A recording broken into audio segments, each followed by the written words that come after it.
Muy buenas tardes, queridos estimados participantes. Dar la cordial bienvenida a cada uno de ustedes y felicitarles por ingresar de manera puntual a nuestra última sesión de clase al curso gratuito de inglés avanzado C2. ¿Cómo estamos? ¿Cómo nos encontramos? Seguramente estamos muy felices por empezar nuestra última sesión de clase. Para nosotros es un honor tenerlos a cada uno de ustedes. Es un honor poder servirlos. Muy buenas tardes, Mercedes. ¿Cómo estás?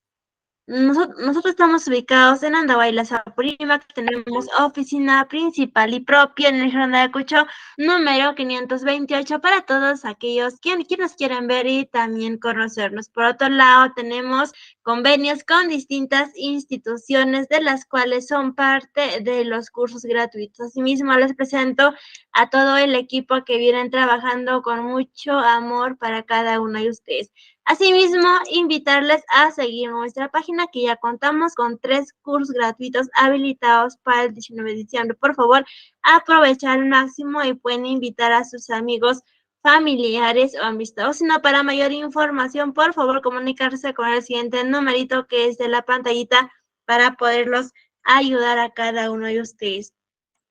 Comunicado importante, ojito aquí. Nosotros como institución no hacemos llamadas ni tampoco enviamos mensajes personales. Quien les habla, quien les saluda, soy la asistente académica, Mónica Costa, quien les estará acompañando el curso. Para cualquier duda o consulta, por favor, comunicarse con mi persona con el siguiente numerito que esté en la pantallita para poderlos ayudar a cada uno de ustedes. El día de hoy nos va a impartir una hermosa clase y también su conocimiento es la maestra Jenny. Asimismo, aprovecho a hacer el reconocimiento a la maestra que va impartiendo su conocimiento en nuestra institución. Recuerda que es nuestra última sesión de clase. Por favor, recomendarles quedarnos hasta el último para poder entender sobre el certificado y sobre el examen. Sí, muy bien, el día de hoy estaremos aprendiendo en la sesión 4. Por favor, les recomiendo que tomemos una foto o una captura del temario para que tengamos en cuenta los temas que estaremos aprendiendo durante nuestras 2 semanas de capacitación. Para nuestra metodología, recuerda que la clase es en vivo y asimismo es grabada, se enviará a su grupo de WhatsApp para que usted pueda repasar y poner en práctica. El material se envía a su grupo de WhatsApp, por favor, ya vayan descargando. Los manuales, los videos, los recordatorios se envían a su grupo de WhatsApp. Al finalizar el curso, usted dará un examen para que pueda tramitar su certificado de manera opcional. Al finalizar el curso, usted obtendrá un certificado con mención en inglés avanzado C2 a nombre de nuestra institución. Y recuerda que el certificado sale con 90 horas académicas. Para que usted pueda tramitar, tiene que tener una nota mayor e igual a 14. El costo es muy simbólico, de 30 soles. Es para mantener sostenible nuestra institución y para seguir brindando más cursos gratuitos. El trámite es opcional, pero como institución les recomendamos que tramiten su certificado. Recuerda que el certificado avala tu conocimiento. Como ya lo he mencionado, los participantes que van a tramitar tendrán como agregar el campus virtual. En el campus virtual usted va a encontrar materiales, videos y recursos adicionales. Y también recuerda que el certificado cuenta con un sistema de código de validación, que es el código QR. Para mayor información, por favor, comunicarse con la oficina de certificación con el siguiente numerito que está en la pantallita para poderlos ayudar a cada uno de ustedes. Asimismo, hacemos envíos a nivel nacional. De manera digital se envía a su WhatsApp personal por PDF, y por otro lado que hacemos envíos de manera física a nivel nacional. Nuestra institución trabaja con la empresa Sharon. Muy buenas tardes, queridos estimados participantes. Dar la cordial bienvenida a cada uno de ustedes y felicitarles por ingresar de manera puntual a nuestra última sesión de clase. Para empezar nuestra última sesión, empezaremos con nuestra cita bíblica. Todo lo puedo en Cristo que me fortalece. Filipenses capítulo 4, versículo 13. En breve ya se estará conectando la maestra Jenny para que nos pueda impartir una hermosa clase el día de hoy. Muy buenas tardes, maestra Jenny, ¿cómo está? Bienvenida, les cedo el espacio. Por favor, puede activar su audio y asimismo compartir su pantalla.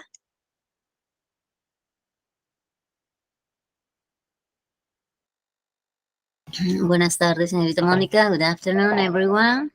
Welcome to our last session. Let me share my screen.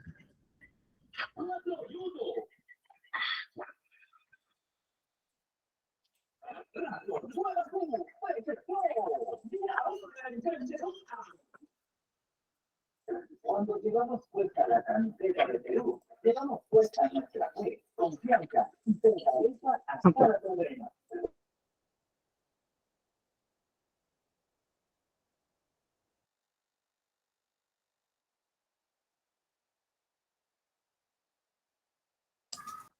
Okay, so good afternoon. Let's start our class. Can you see my screen? Yes, right? ¿Sí tienen el manual? Mercedes dice que no hay manual. You have the PPT? The PDF?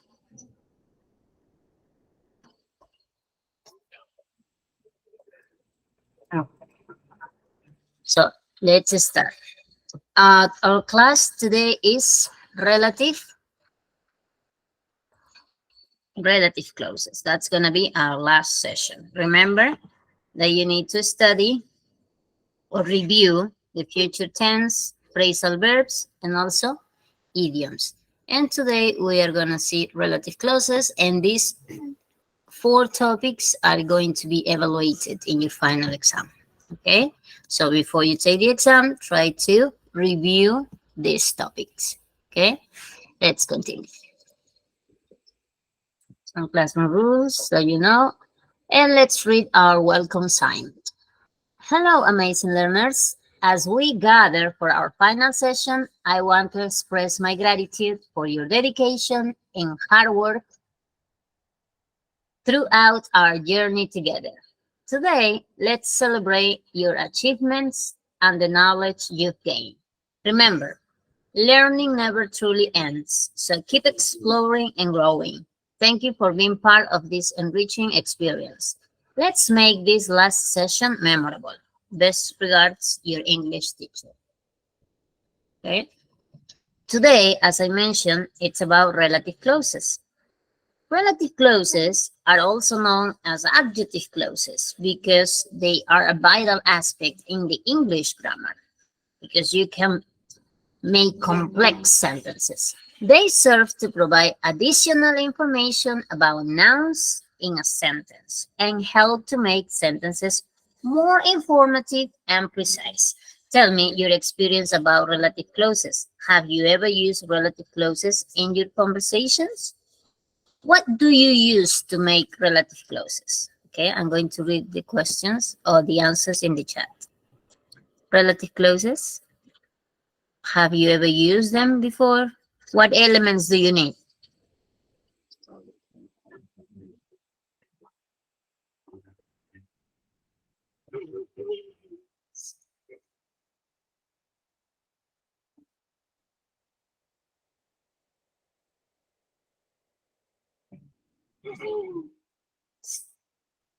Okay, let's read the chat. Relative pronouns. Okay, very good. So, relative clauses are dependent clauses that start with relative pronouns, as one of your partners mentioned in the chat. Relative pronouns. What are relative pronouns? Relative pronouns are these common words that sometimes we use to ask questions. Who, whom, whose, which, and that. As you know, some words in English might have different roles, like these ones.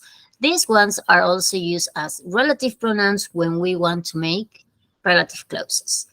And also, as we already have some relative pronouns, we also can have relative adverbs. And when we talk about relative adverbs, we use where, we use when, and why. Why? They provide details about a noun, clarifying which specific person, thing, or idea is being referred to. So these elements that I've put in a square, it's because you use them in relative clauses. Okay, let's see another explanation so that we can make the meaning clear. Relative clauses act as adjectives, modifying and describing nouns. They provide essential information that helps to identify or specify the noun they refer to.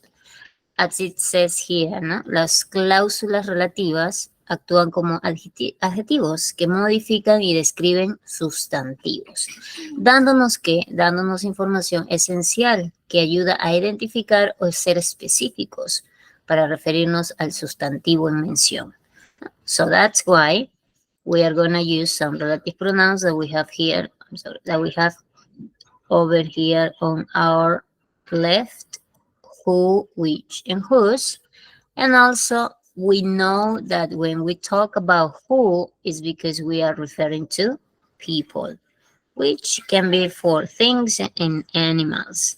Whose can be also for possessions of people or animals, right? And here in the example, you can see how it can be used. It says, the woman, so you add a relative clause, who called yesterday wants to buy the house. Or the woman who is in the room is my mother.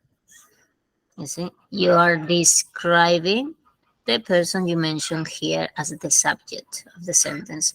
Another example.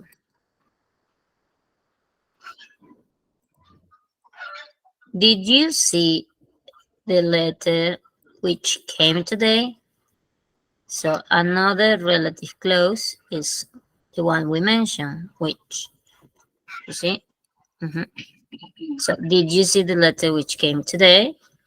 And then you have another example, and it says, I love the puppy, which is jumping at the kitchen. You see?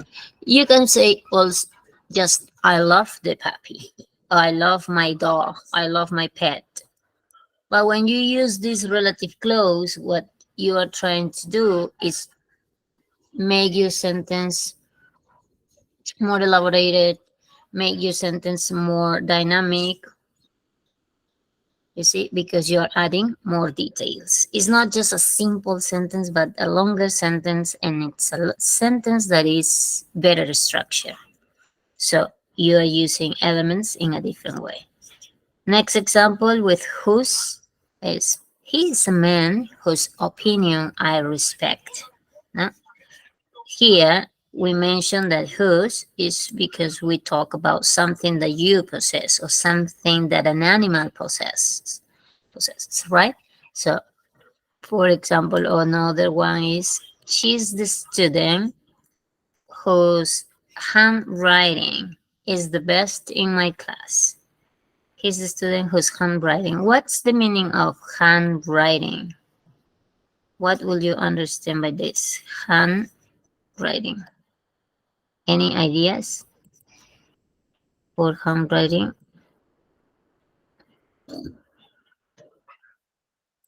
He's the best in my class. Another, any ideas for handwriting?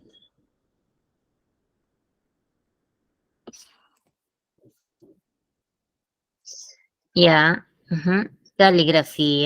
The way you write. Exactly. That's handwriting. Is the best. Sometimes, if you do some calligraphy, you can model your letters, right? The way you write. And some people might have some trouble to do their handwriting, and it takes a while, right? Yes. Let's continue. So here, the types of relative clauses, we have two of them, defining and non-defining relative clauses. Defining versus non-defining relative clauses. One of the most important things to mention is that defining use no commas. No commas are needed in defining. Because why? Why it's no comma use? Because they provide necessary or essential or important information to distinguish which thing or person we are talking about. So I called my brother. If you say just that, well, that's okay because you will say I made a phone call and I called my brother. But now you want to add more information. I call my brother who lives in Ontario. You see that no commas are needed because the information, the next part of the sentence, it's essential, it's important to complete your thought. So if you remove that, the idea is going to be conveyed, but it's not going to be full. Okay, so that's why you need to add this defining. So I have more than one brother, and I call the one who lives in Ontario. You see, maybe you have many siblings, and you want to make sure that the one you are talking about is specifically the one who lives in that place. Another thing that we need to mention is that we can use that instead of what? Instead of who and which. So these three different words can be used indistinctly, right? You can say who and you can replace who with that. You can say which and you can replace that word with that. So that's the math.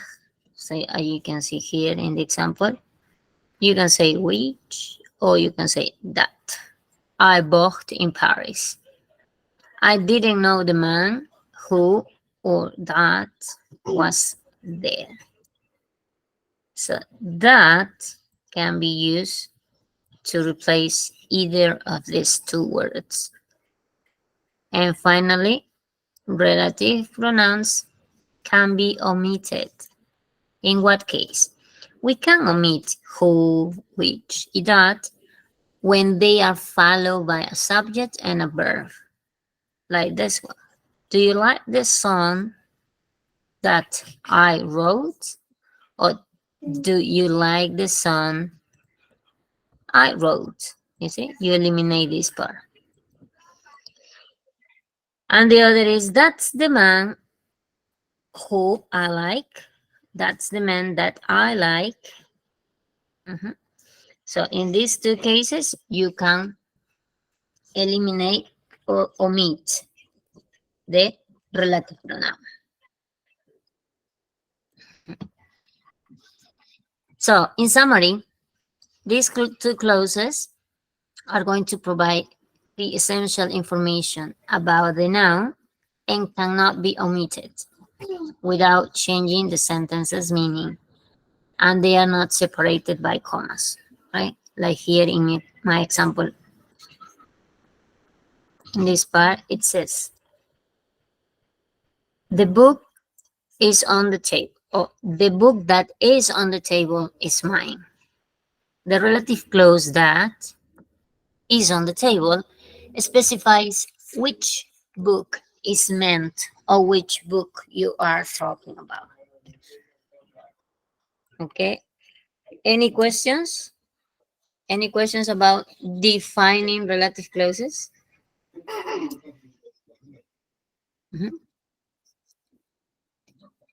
Do you have any questions about defining?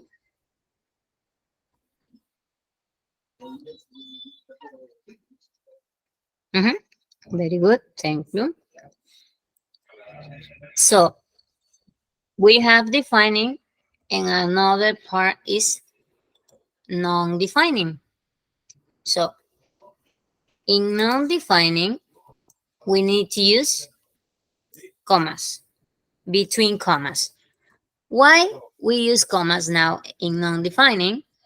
Because it's extra information, not necessary to distinguish which thing or person we are talking about. So when we are adding extra information, we are going to put that extra information between commas. That means that if you remove the information that you have put into the commas, the sentence meaning it's conveyed.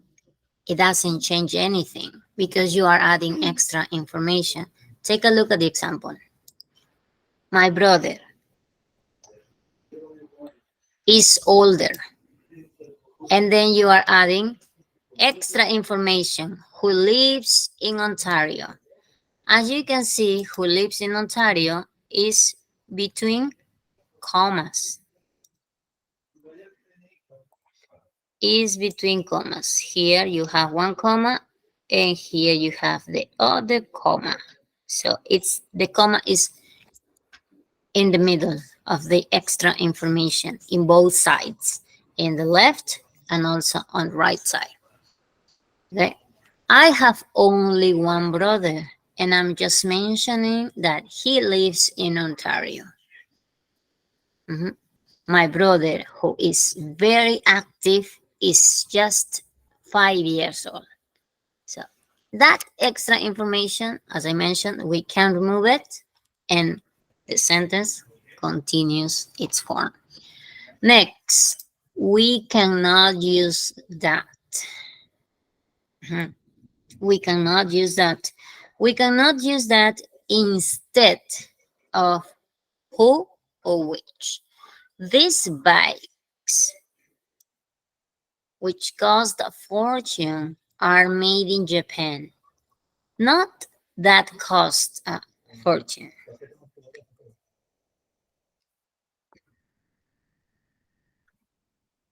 Relative pronouns cannot be omitted. Another rule. We cannot omit who or which. They introduced me to John, who I like immediately.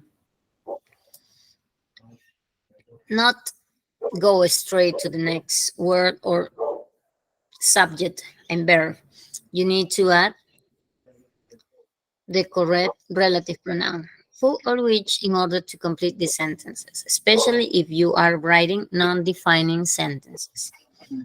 So here on this chart, you can see the differences between these two types of sentences. You have over here non-defining, and on the right, we have defining. In case you forget or you need to review, you have this little chart to refresh your knowledge. So, non-defining relative clauses, also non-restrictive, provide additional, not essential information about the noun, and they are set off by commas. For example, my brother who lives in London is visiting the family for Christmas or is here for a job interview. Mhm. Let me see. Mhm.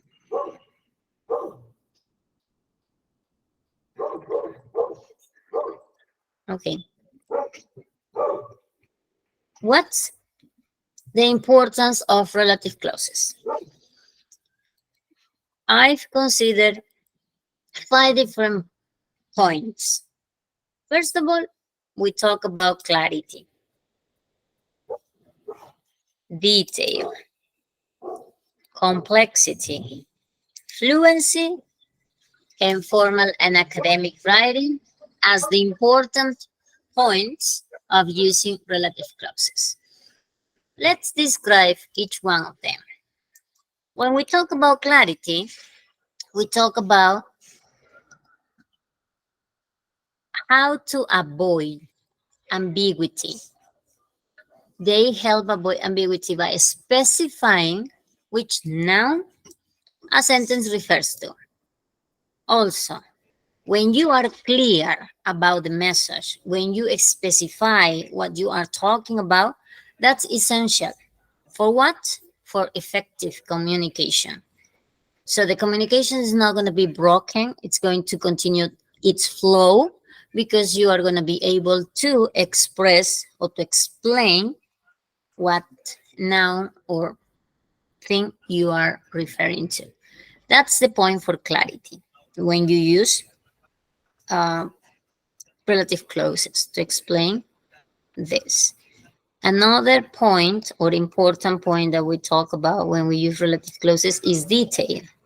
What is detail? Detail allows the speakers and the writers to provide more information and add descriptive details to their sentences, making their language more precise and vivid. That's what we normally do with non-defining relative clauses, right? We put the information, the extra information between commas because we want to make this, our language or our expressions, more vivid, more precise, to make your reader or your listeners to imagine exactly what you are trying to describe. So when you put descriptive details, that means that you want them to feel exactly how you see, how you feel, or how you infer an object might be. Okay, so this is another important point for relative clauses. Another we mentioned that is complexity. What is complexity? Complexity is because relative clauses enable the construction of complex sentences. Okay? To leave the ordinary way of making sentences, just using simple sentences like a subject and a verb and a complement, in order to leave that part behind, because remember that you are advanced English, advanced learners, what you need to do is this, complex sentences. Complex sentences mean that you are going to add to your speaking and your writing variety. And when you add variety, that means that you need to use different types of sentences, different types of context, different types of expressions, and also your ideas must be different. They have to feature advanced and a variety of writing styles. For example, when you are writing essays and you don't want to sound too soft, you need to add these types of sentences, complex sentences, in an appropriate way to describe or to clarify your point of view about certain topic that they have given you to write. Sometimes when you take international exams, they ask you to write 240, 260 words on an essay, and you have to write clear information about the things they ask you. So in this way, you need to use relative clauses. What's another important point with relative clauses? Well, it is fluency. Fluency means how fluid you sound, how fluid you write, because proficiency in using relative clauses enhances, create this atmosphere, this environment for you to understand and comprehend what other people around you and you yourself can explain in English, both, as I said, in writing and in a spoken communication, because sometimes for some people are really quite easy to write down things, but when they speak, they try to forget more elaborated types of sentences. That's why they say you need to be complex in your sentences, right? And the last part, it's formal in academic writing. What is this? Relative clauses are often used in academic writing, as I mentioned, in essays, in evaluations, in international evaluations. They ask you to do this, academic writing. Not just regular emails or text that you can send to your friends, but also how can you address your principal, the director, the manager of your company through these types of writings. So it's good for you to practice how to address the different uh, contexts that you might have during your daily life, right? Business communication and also formal contexts. So understanding how to use them correctly is valuable for these settings. Mhm. Tell me something. Have you ever written an essay or email to your boss? or for someone very important that you need to use. When we write letters or emails or essays, you need to use formal language, right? Cuando escribimos, ya sea correos o ensayos, tenemos que usar un vocabulario formal. Have you ever done that? Algunas veces ustedes han escrito ya sea un ensayo en inglés, in English, or not yet.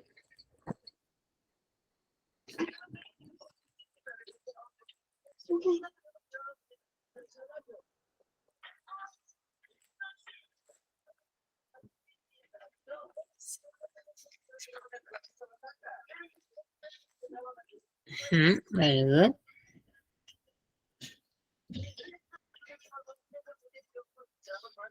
What was the topic? Dante, what was the topic?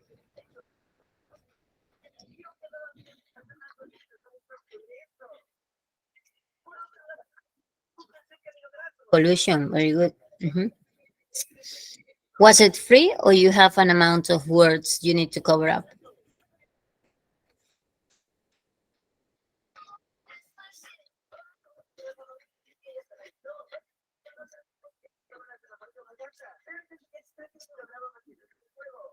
How many words did you have to write?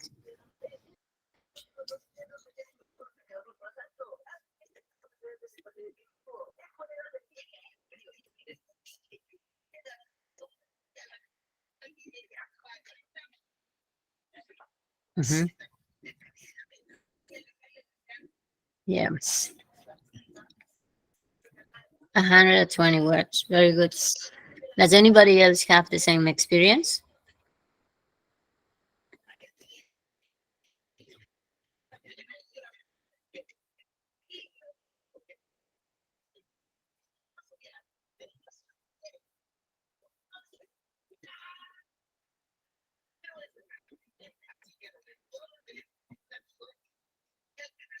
How do you feel on writing, Miguel? Do you feel okay with writing or speaking?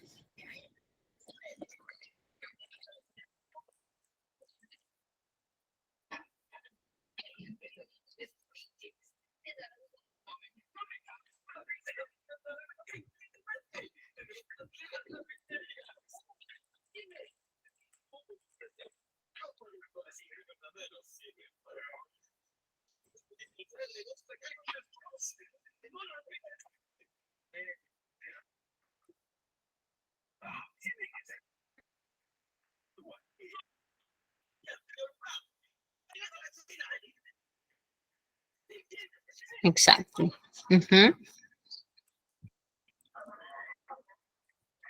And also it has a process, right? So speaking is sometimes quite hard because you need to think and produce. But in writing, you can have a second chance to re-edit, review what you have written down, and then correct. Yeah, in case you have, you can make one draft, two drafts, any draft, and then when you are pretty sure about it, you can deliver your final piece of work. So that's for writing, but in speaking is quite different, right? Because they ask you something, you keep at a conversation, and then if you don't know how to say something, you are gonna be like trying to look for new words inside in your brain to that so that you can keep the conversation going. Mhm. I see your point. Very good. Has anybody in the chat or in the room taken an international exam?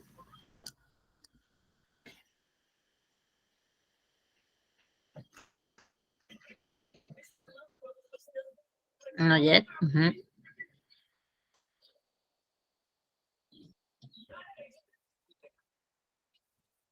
¿Alguno que haya tomado un examen internacional? Que tenga una experience about it?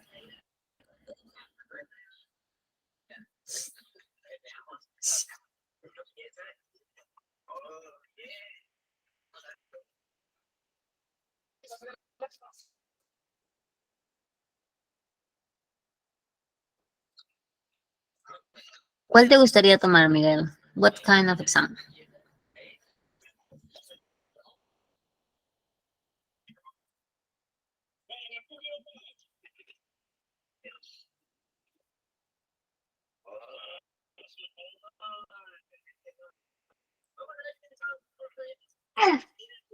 Ujú. Very good. No olvides aplicar la identificación. Sí. Ya que permite conservar el forraje. I'm sorry. En las oficinas de unidad de...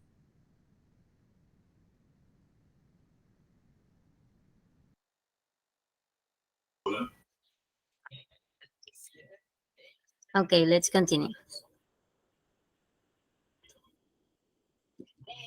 Relative pronouns and their usage.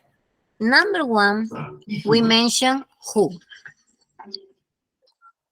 We also have said that who is for people and is often the subject of the relative clause.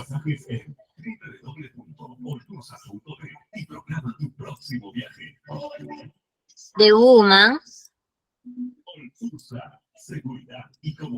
who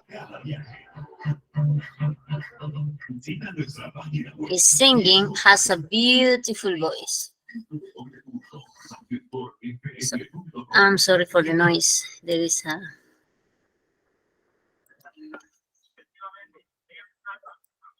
Okay. So, I mentioned that who is for people, right? Can you make a sentence in the chat about this first relative pronoun? This one. For who? Can you help me and make a sentence? A ver. Todos tratemos de hacer una oración con who.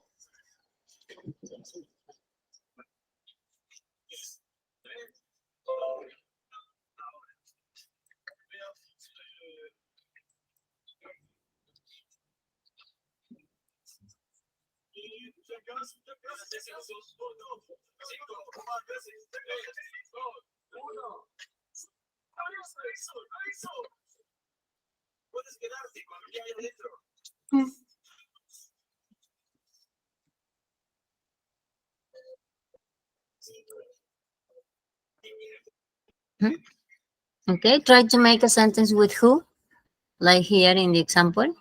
It says, the woman who is singing has a beautiful voice.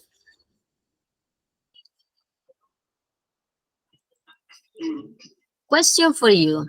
This sentence is defining or non-defining. A ver, una pregunta para todos. Esta oración que acabo de subrayar, ¿es defining o non-defining? Defining, de acuerdo a lo que he explicado. Or non-defining. And why? A ver, ¿qué dicen? Defining or non-defining.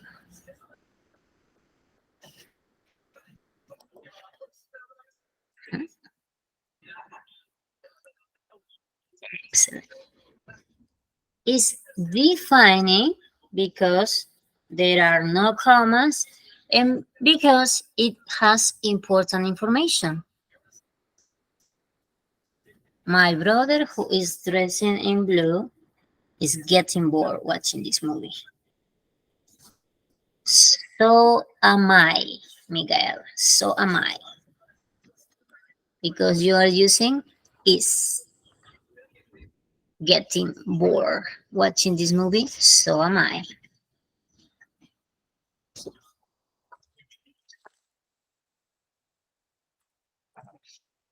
Okay, let's continue. Don't worry about it. It's okay. So, let's continue. Now, we have whom. Another relative pronoun, whom. So, whom is also used to refer to people, particularly in formal or written English. It is typically the object of the relative clause. She's the teacher whom we admire. She's the teacher whom we admire. So, try to make a sentence. Hagamos una oración en el chat también con whom.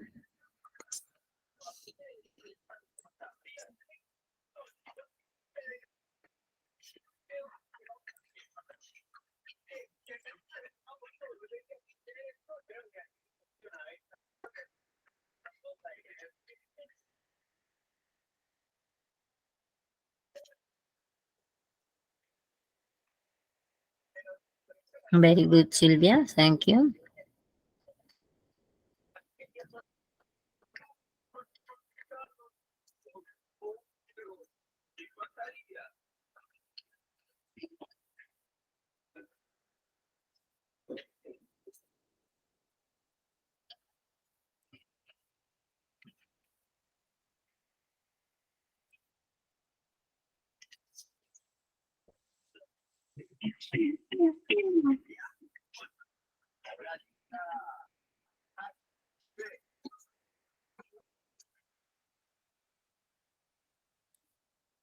The only difference between who and whom is the position in the sentence. Who is for subject and whom is for the object.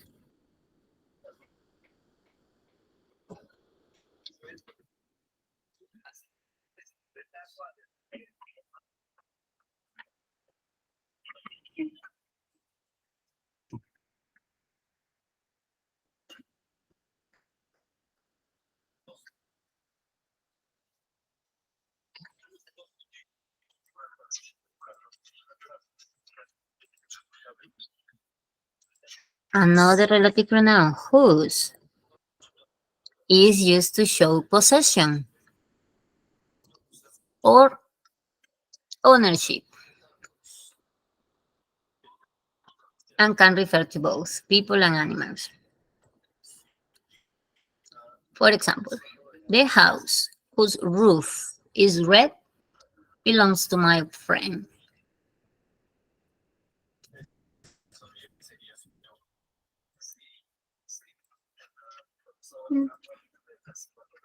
Possession,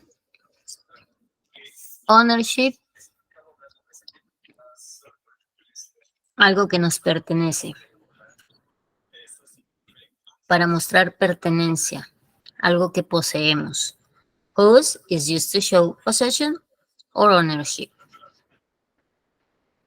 A ver, make a sentence.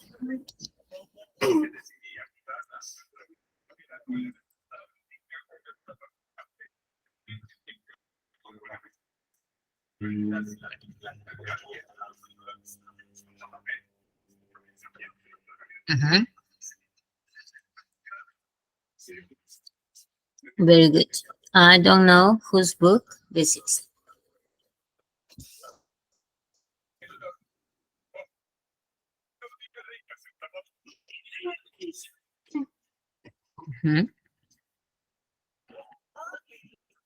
Excellent. She's the girl whose name was mentioned yesterday in the chat.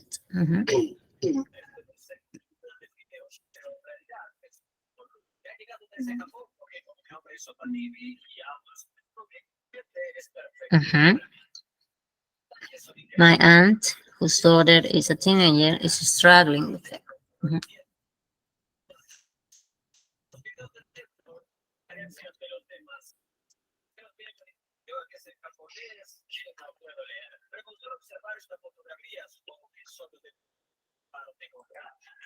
Excellent.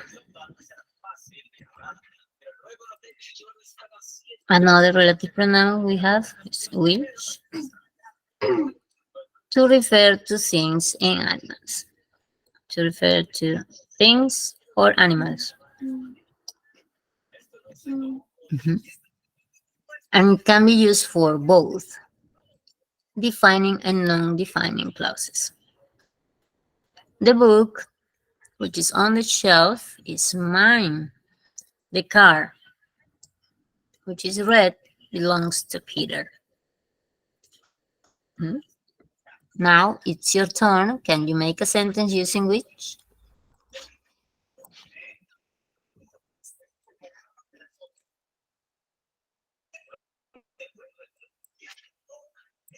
Mhm.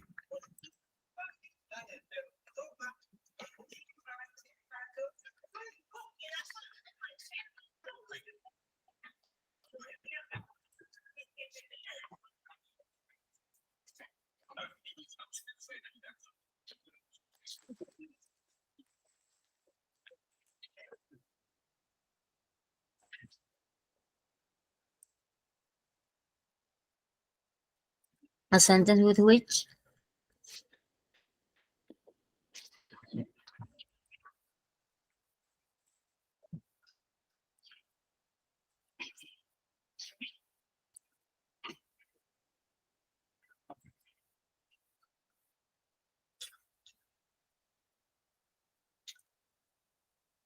Mhm.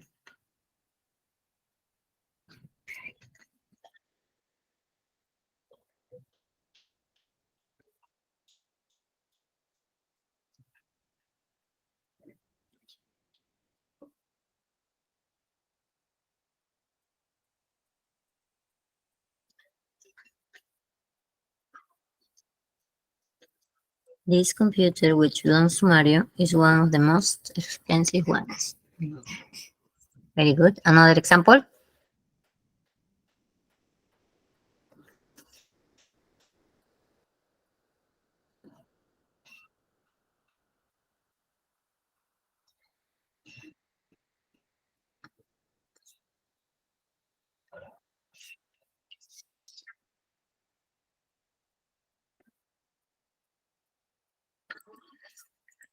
Continue.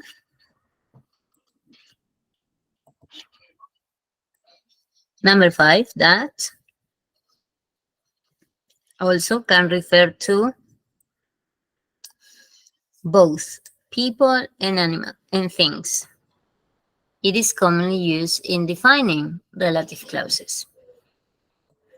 The movie that I watched last night was amazing. Mhm.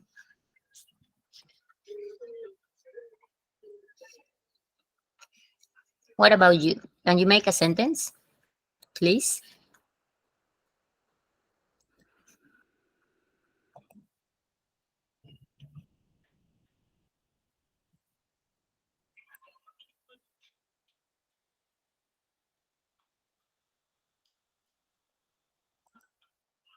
Yes, Mercedes, can you write your question in the chat?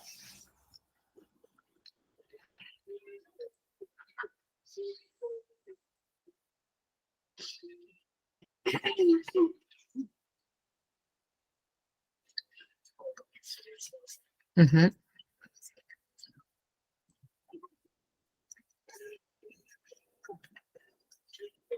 The movie that I'm watching now is very sad. He's the friend that I most rely on. Mhm.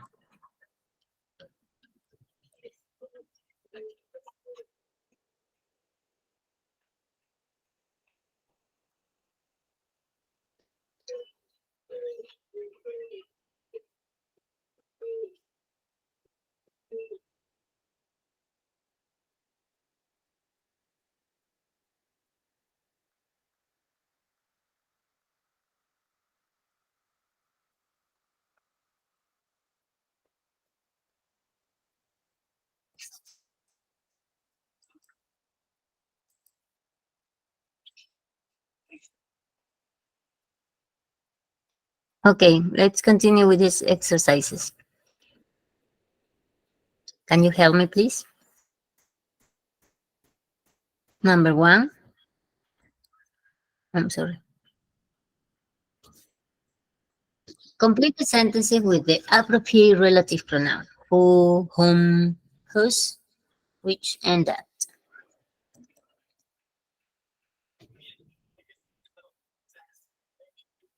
Mercedes, do you have a question? ¿Tienes alguna pregunta, Mercedes? I would like to help. A ver, dime. Porque veo tu manito levantada.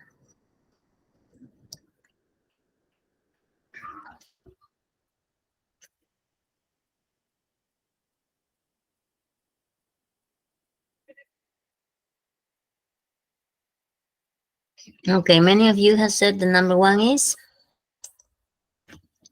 who. Mhm.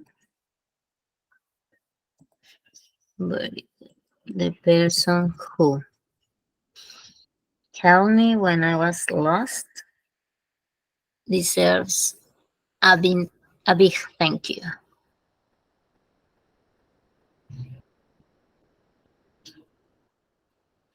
Very good. What about number two?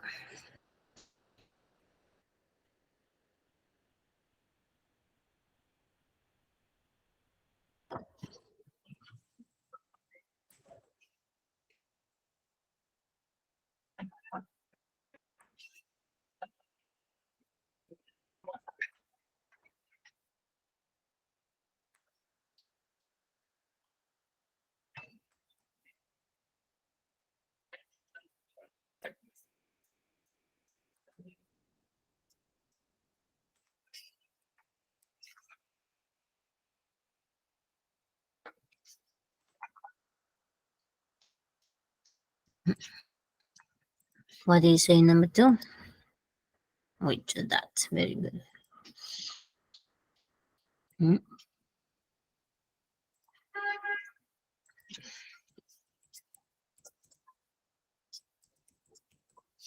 Very good. The restaurant which or that serves delicious Italian food is my favorite in town. Very good. What about number three?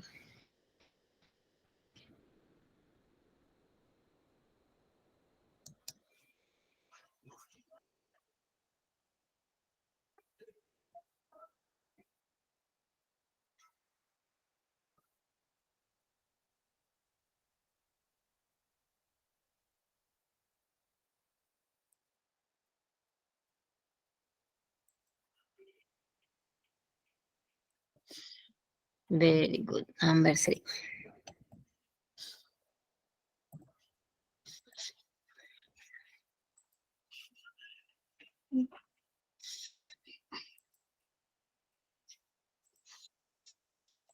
She's the student who won the science competition last week. Mhm.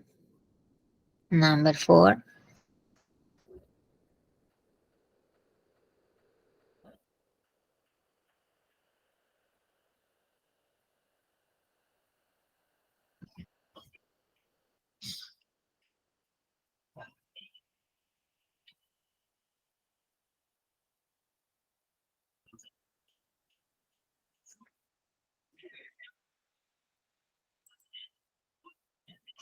Number four. The, the book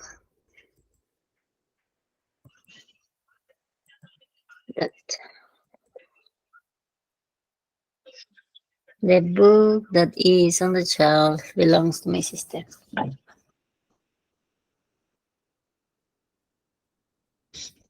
Mhm. Good. What about number five?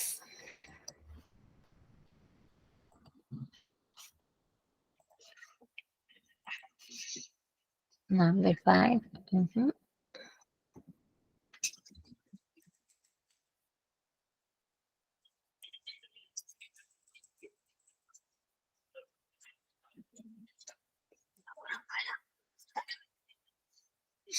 Which, okay, very good.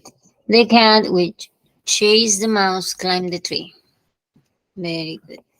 Mhm. Let's continue with our second part.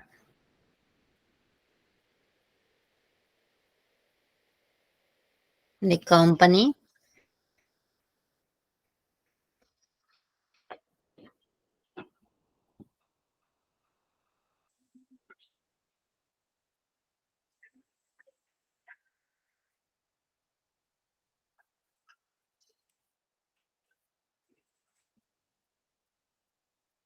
Mhm.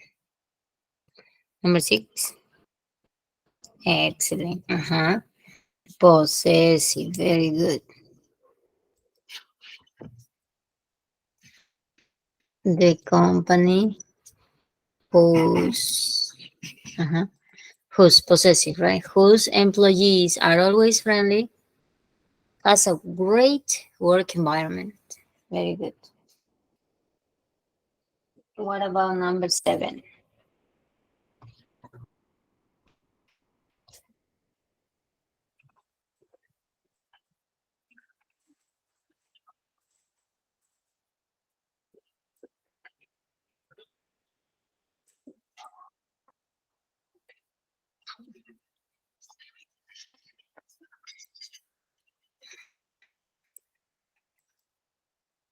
Number 7. Okay, very good. The car. Mhm.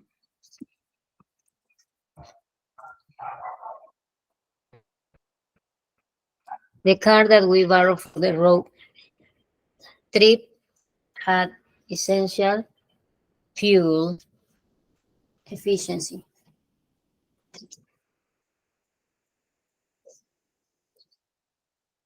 Number 8.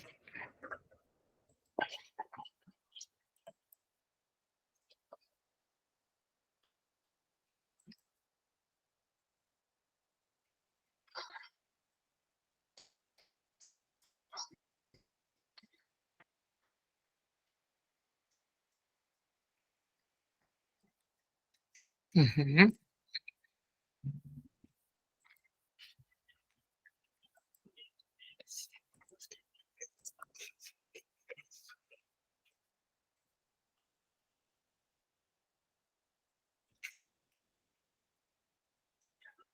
Very good. Number 9.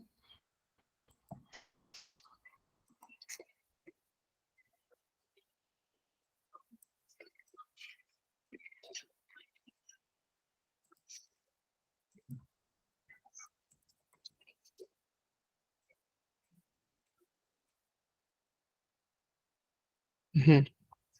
The computer which crashed during the presentation is now working fine. Number 10.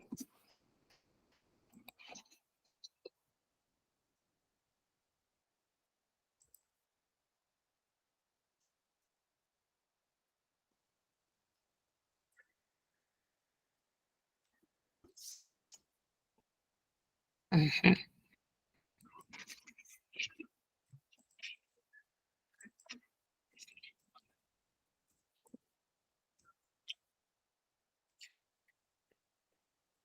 The movie that I watched last night was a thriller. Very good.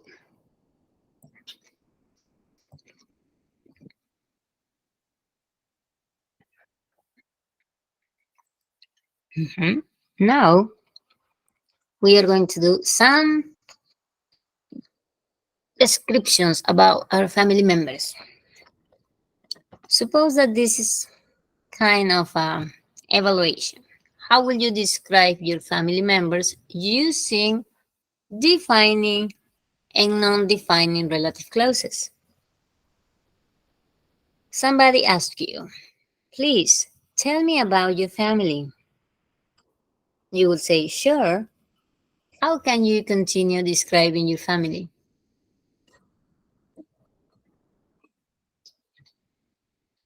Remember, try to make complex sentences. Recuerden, traten de hacer oraciones complejas with this specific type of sentences.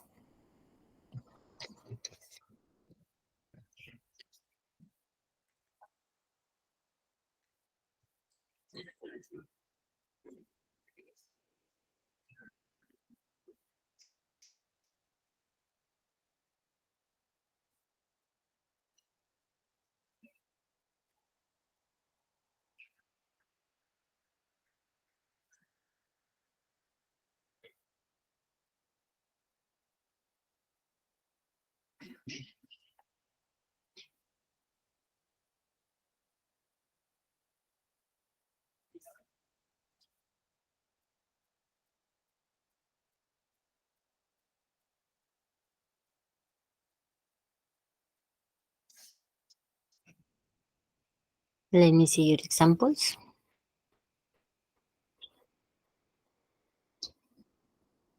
Okay, let me show you what I want you to do. Tell me about your family. And you will say, sure, my father, who is a doctor, works at the local hospital. My mother, whose name is Maria, is a teacher at the elementary school. I have a younger brother who loves playing soccer. And my older sister, whom you met last week, is studying engineering. So, this is a description about your family using defining and non-defining relative clauses. Can you do something similar to describe your family members? Okay. I will read your sentences and your examples in the chat.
Mhm.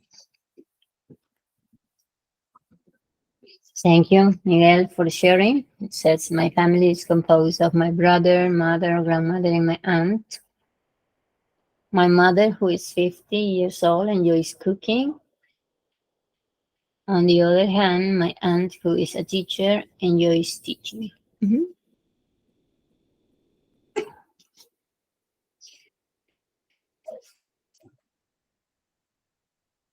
Any other ideas?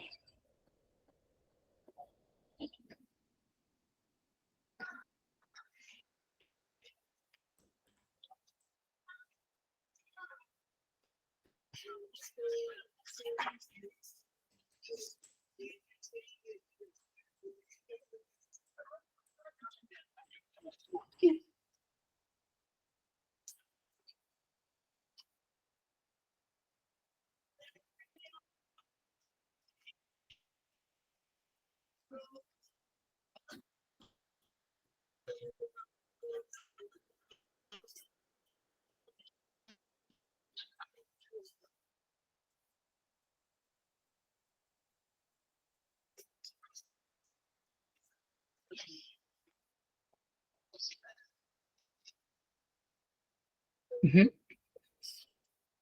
Ruth says, we are three in the family. My brother, whose name is Fernando, lives in Trujillo. My sister, who is the oldest child, lives with me. We all like music. That was in trend in the 1980s. Very good. Sylvia says, my mother, whom you met yesterday, studies English too. My little brother, who is a teenager, studies French. We live with my grandmother, who is not feeling well this week because her cat that was sick passed away. Sylvia passed, tried to put it in double S, and ED passed away. Miguel continued the writing and says, as for my brother, whose height is smaller than mine, is keen on repairing clocks. Mhm. Okay, but I'm seeing something in these sentences. I can see that you are putting just one comma and not two. Remember that when we use non-defining relative clauses, that means that the commas have to be in the middle of the expression. So if you say my father, comma, or my brother, comma, whose height is smaller than mine, comma, is keen on repairing clocks. That extra information needs to be separated by commas, not just at the end, but also at the beginning, to know exactly what information can I extract, what information can I omit. Okay, be careful about it. Coco says, my family is composed for my father, mother, brothers, sister. They work in different jobs. Mhm. Mhm. Try to be careful about the usage of commas. That's why I explain when to use comma, how to use comma, and why to use commas.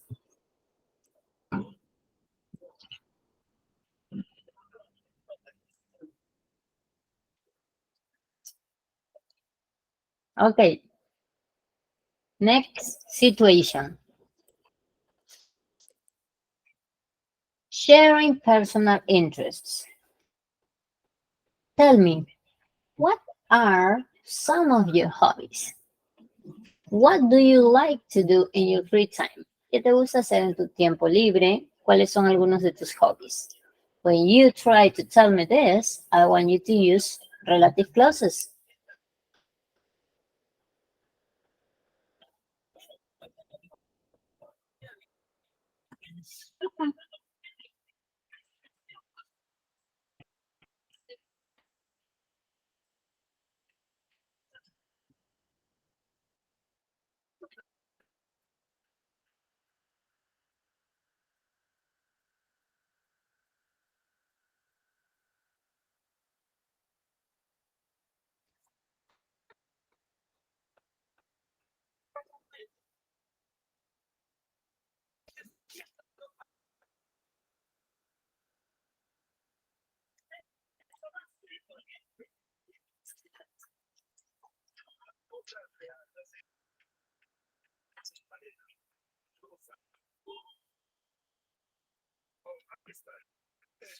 Mhm.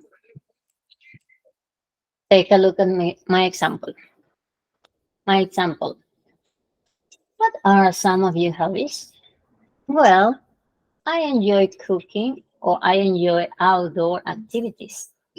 I have a bike that I often take on long rides through the countryside. I also like reading books, especially those that explore different cultures. Traveling to new places, which is another passion of mine, allows me to experience those cultures firsthand. As you see, in the description I've provided, I'm using defining and non-defining relative clauses and take a look at the commas. ¿Sí? Como ven en el ejemplo, estoy usando cláusulas definidas y no definidas o restrictivas y no restrictivas y estoy haciendo el uso de coma adecuado cuando se trata, I'm sorry, de una no definida.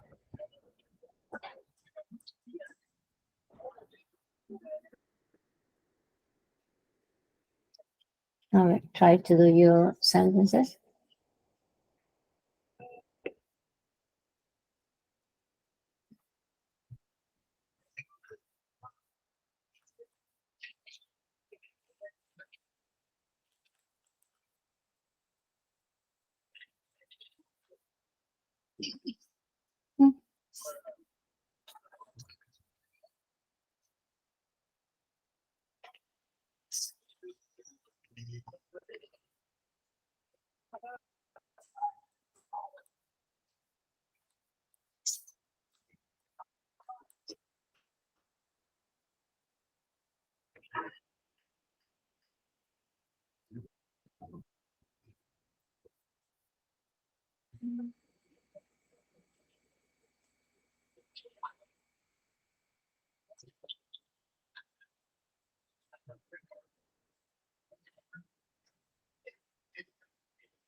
What language do you speak? Korean, Japanese, Chinese, Mandarin?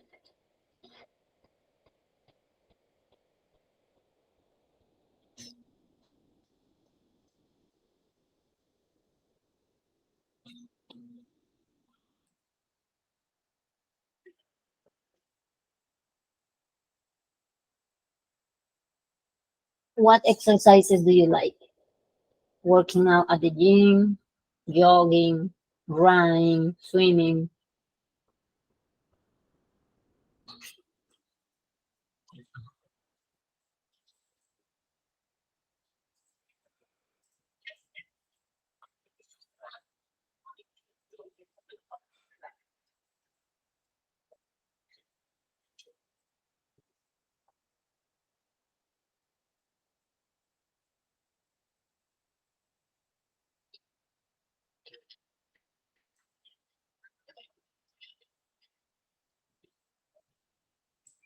Is it difficult? Is Japanese difficult to learn?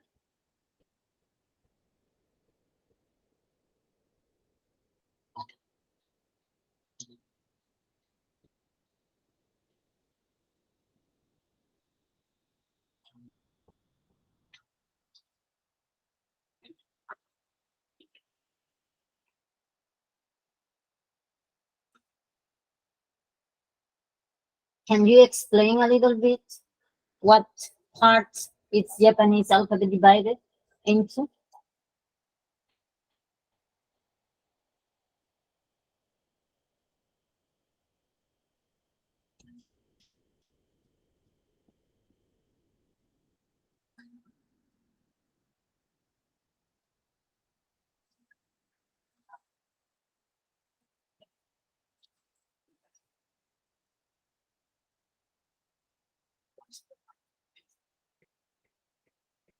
Hmm.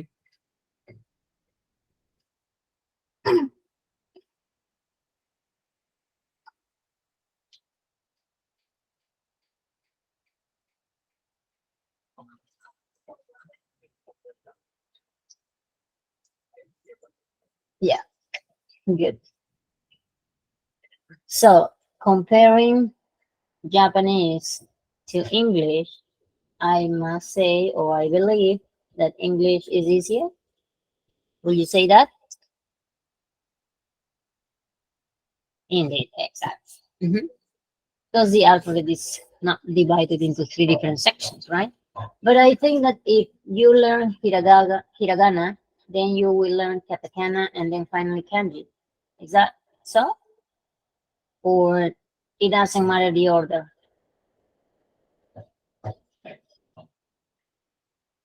Yeah, exactly. Eh, very good.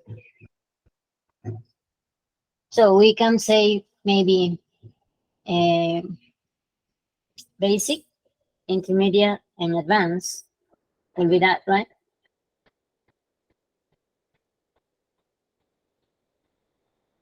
Oh, well, it's a matter of dedication and languages, and also to be surrounded by the language. Immersion. Immersion is very, very, very important to learn a language. Does anybody else speak another language besides English and Spanish?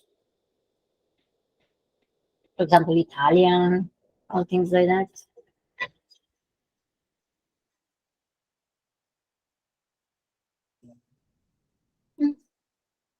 No. Scenario number 3. Talking about travel experiences.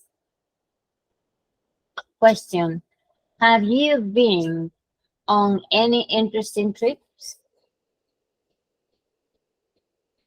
Tell me about all the places you have visited so far. And obviously, you can tell me about the things or the places you would like to visit in the future.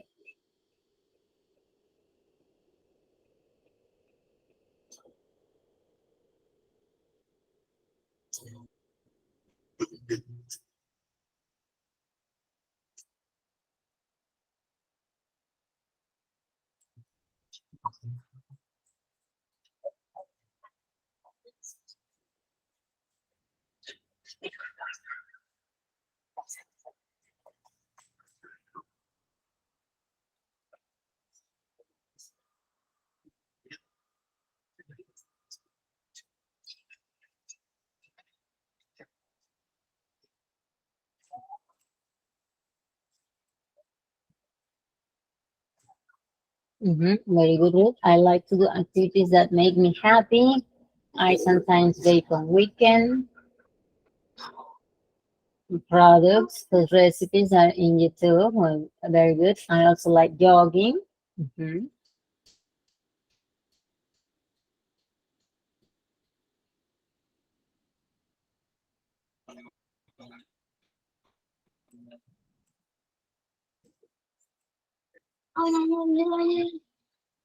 It will be.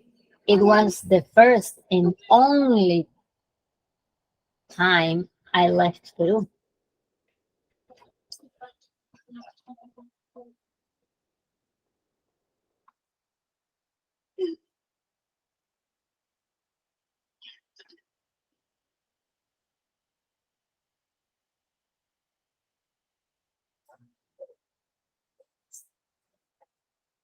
Mhm.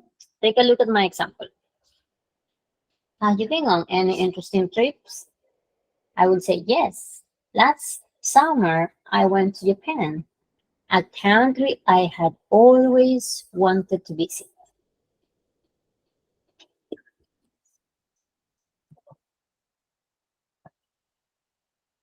I explored Tokyo, where I met a local guy who showed me around.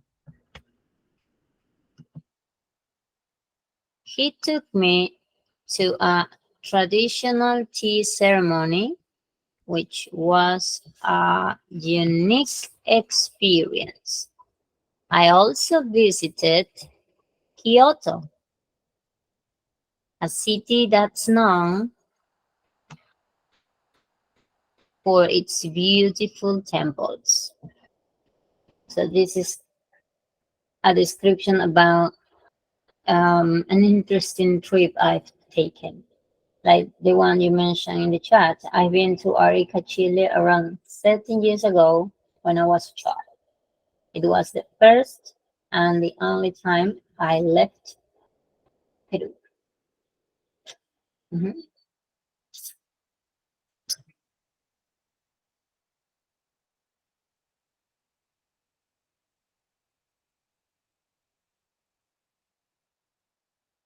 Any other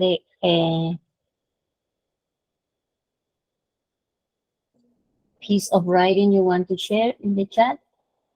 Otro texto que quieran compartir en el chat acerca de sus experiencias, de sus viajes.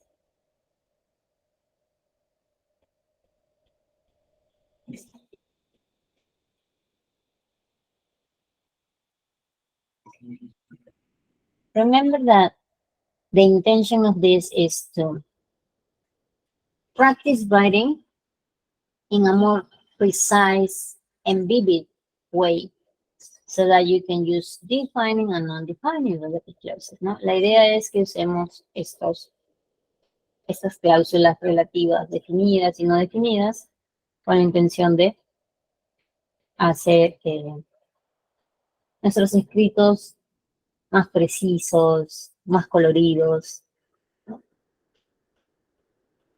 more interesting to read, ¿no? Más interesantes para leerlos. Other places I visited were Boca del Rio. It's supposed to be a beach in Tarata. I remember Tarata as a gorgeous landscape because of the hills. Mhm. Very good. By the time I was 15, I went to Santiago de Chile. Chile, it was the only time I was abroad. Mhm. Where are you from, Ruth? Are you from Peru?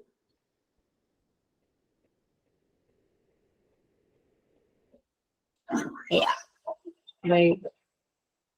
Where exactly are you from?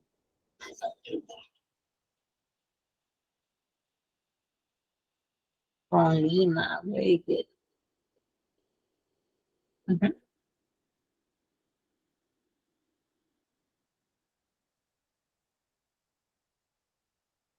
Very good. So let's continue. Let's see.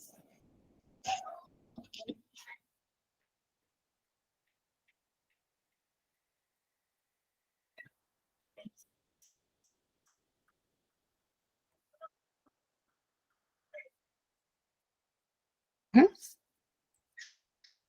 Um, who is the person you admire? Yeah, very good, Ruth, for correcting abroad with the letter D at the end.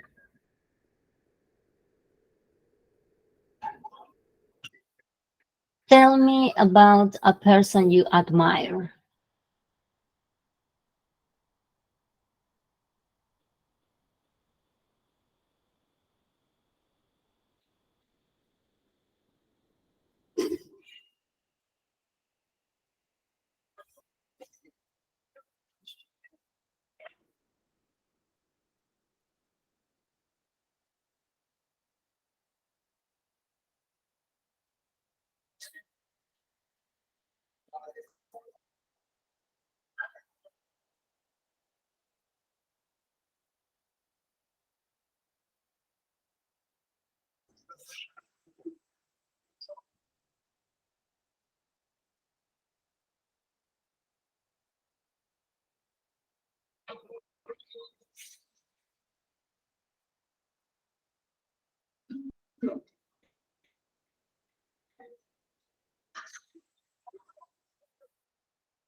Mhm. A person you admire? Maybe your mom, your dad, a philosopher.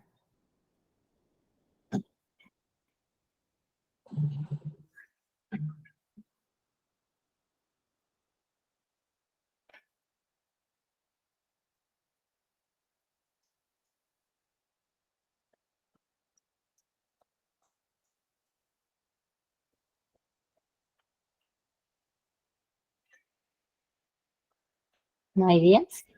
Are you there?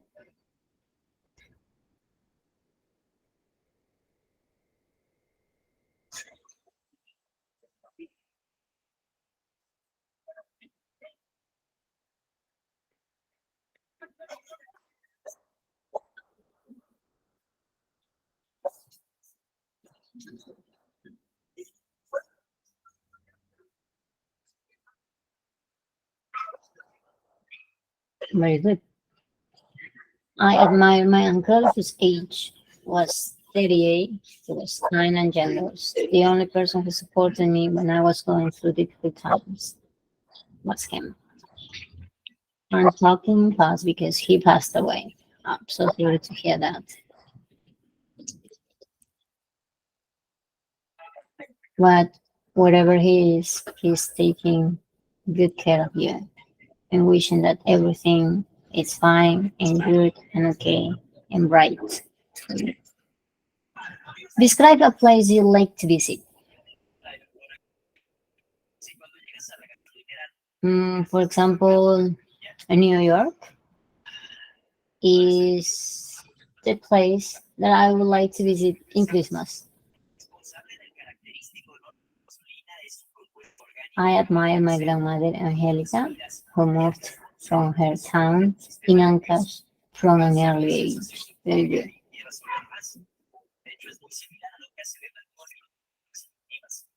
Mhm.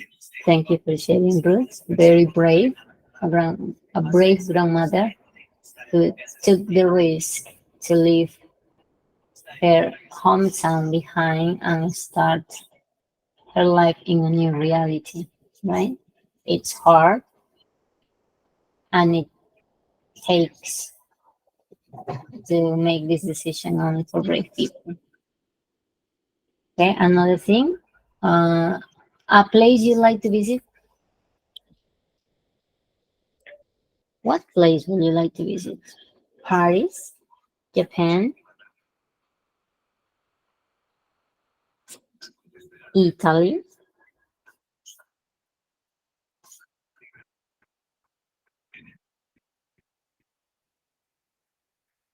Germany, maybe.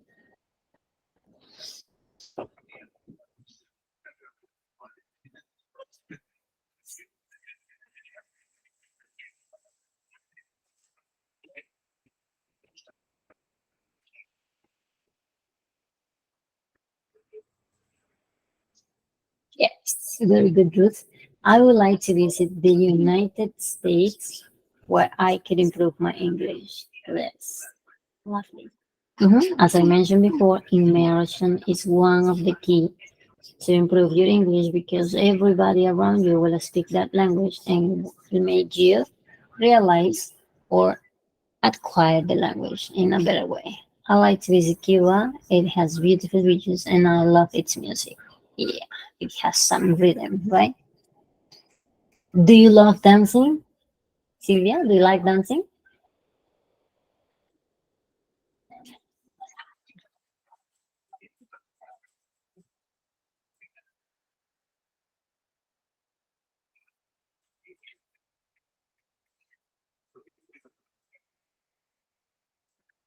Yes, very good. What's your favorite type of music? Salsa?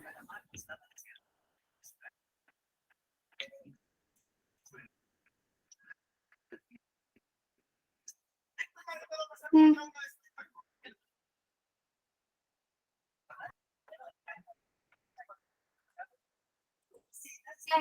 mm.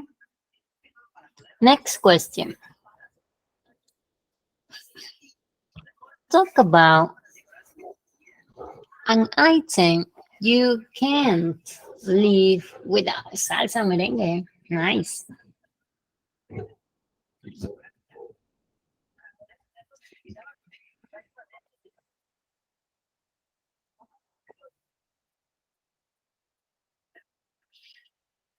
Talk about an item you can live without.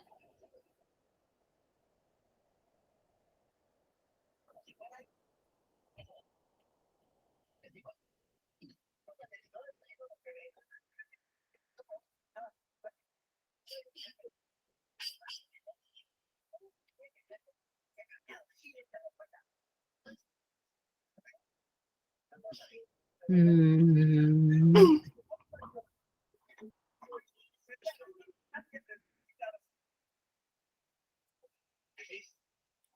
I would say my computer. My computer is one item that I can live without. What about you?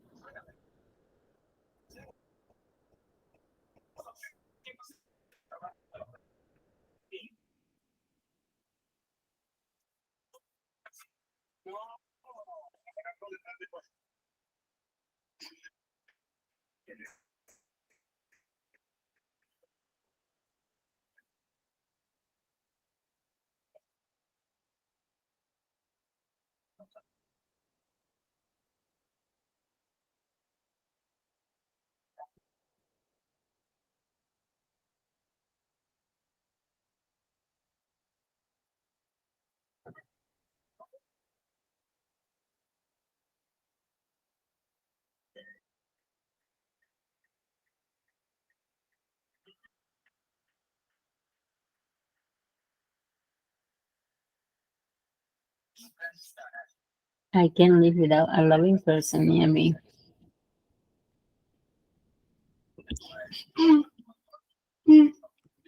Share something you enjoy doing in your free time.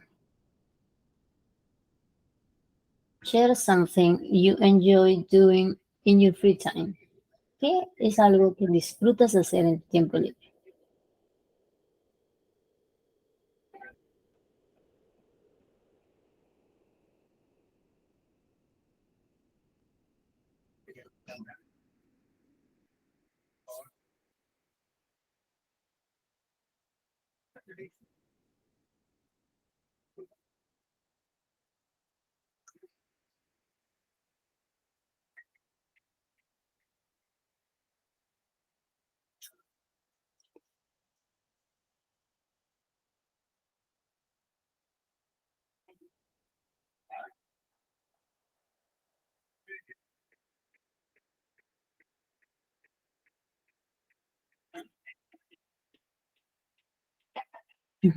Perfect. Putting the electronic devices and the internet aside, no object with such value comes to my mind. Mhm.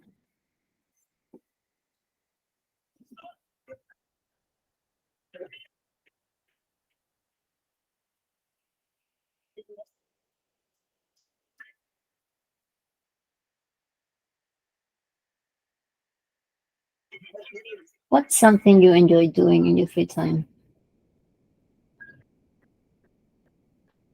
hmm Knitting, reading books, and watching movies. It's something that I do in my free time. Yeah, very good. Describe a book you recently read.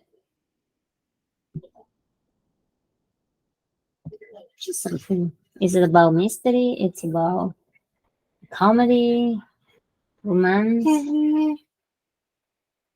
It's a thriller. Mommy, it's a crime book.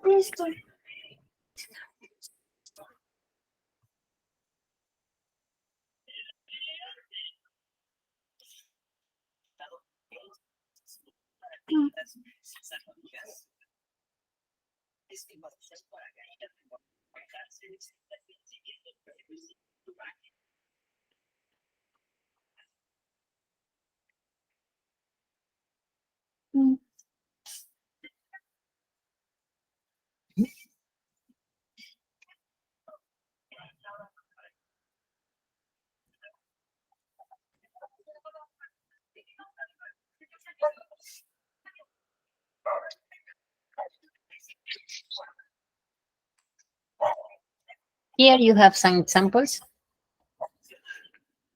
possible answers about the situations.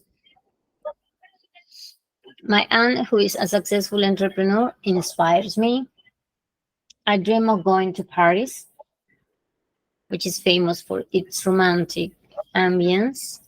My smartphone, which helps me stay connected and do some of my work, is always with me. I love hiking in the mountains, which allows me to disconnect from the world.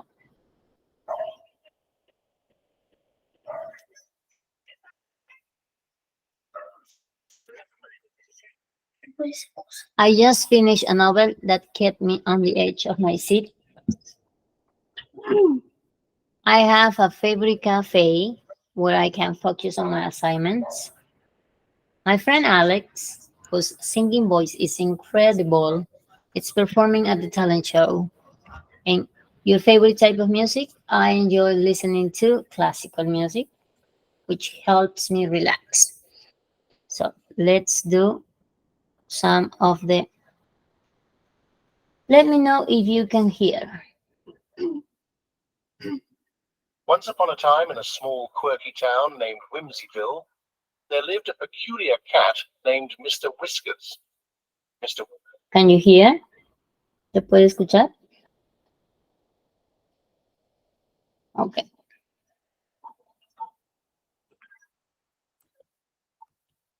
Time in a small, quirky town named Whimsyville, there lived a peculiar cat named Mr. Whiskers. Mr. Whiskers, who had a penchant for wearing oversized top hats, had a secret hobby. He was an amateur detective, and his tiny detective agency was hidden in the basement of his owner's house. One sunny afternoon, Mr. Whiskers received a mysterious letter from a squirrel named Sammy Squeakerton, who lived in a treehouse on the outskirts of town. Sammy, who had a passion for collecting shiny objects, had a problem. His prized collection of acorns, which he had gathered from all over the forest, had gone missing. Mr. Whiskers, whose investigative skills were legendary among the animal residents of Whimsyville, decided to take the case. He donned his magnifying glass, which was almost as big as he was, and set out on his adventure. Very good. So, what's happening on this first part of the reading? What can you tell me? What's the situation?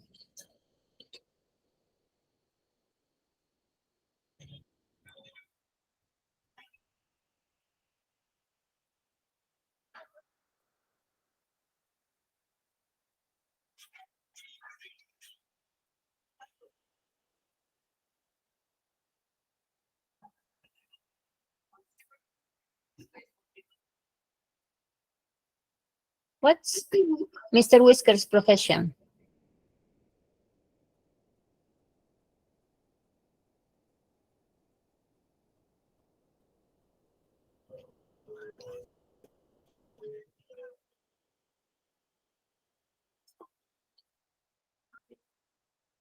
Excellent. He was a detective. Mhm. Where was his agency located? Where was his agency located? ¿Dónde encontrábamos a su agencia de Mr. Whiskers?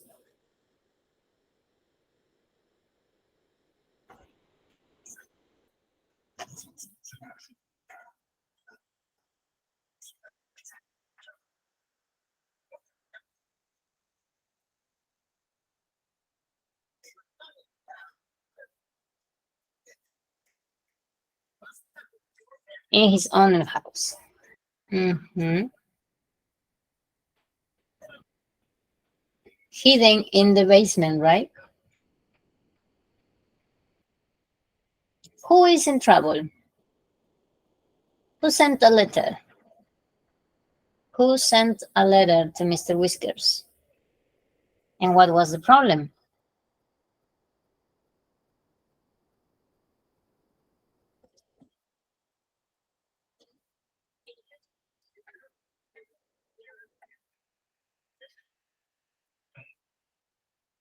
It was in the basement, of course. Okay. Who is having a problem? He received a letter from Sammy the squirrel. What's the problem with Sammy?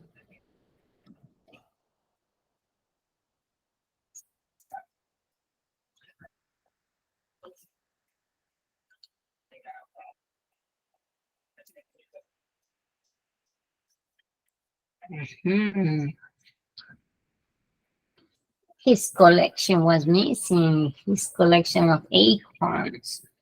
Sammy Squickerton reported that his collection of acorns was missing. Okay. Why was this collection special for Sammy? Why was this collection special?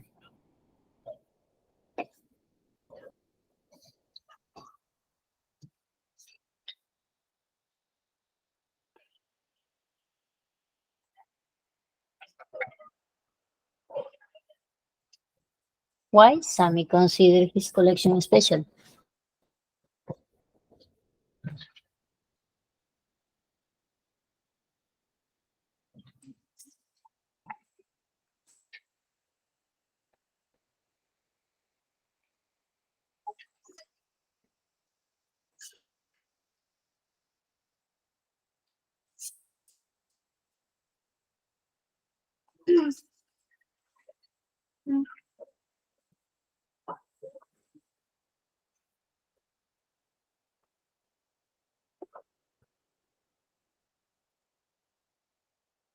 Excellent.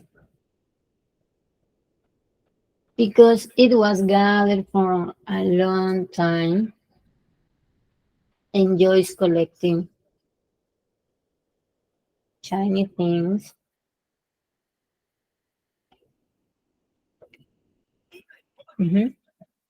And also because the acorns were gathered from all over the forest. So it was special because it not was just from one spot, but from the whole forest. So that was, it was priceless and important for Mr. Sammy Squickerton. Okay? So let's see what happens next. Once upon a time, in a small, quirky town named Whimsyville, in the heart of the enchanted forest, Mr. Whiskers encountered a wise owl named Olivia Hootington, who was perched on a branch. Olivia, whose knowledge of the forest was unmatched, had heard rumors of a mischievous raccoon known as Rascal Ronnie. Ronnie, who had a reputation for sneaking into squirrel tree houses, became the prime suspect. With Olivia's guidance, Mr. Whiskers followed a winding trail through the forest which led to an old abandoned treehouse. Inside, they discovered a cache of shiny acorns hidden in a dusty corner. Mr. Whiskers, whose curiosity knew no bounds, also found a diary that belonged to Rascal Ronnie.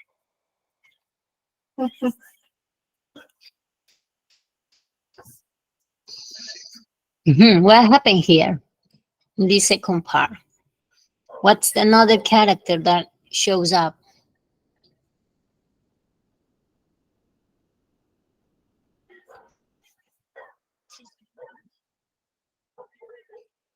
¿Qué otro personaje aparece? An owl named Olivia. Very good.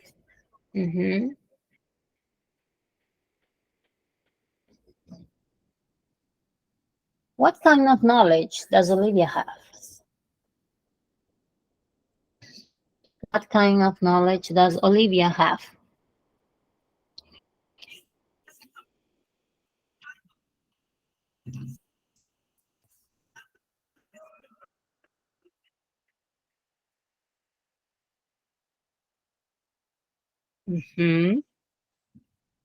Very good.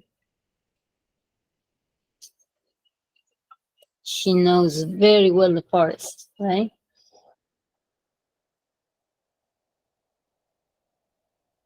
What another character was mentioned?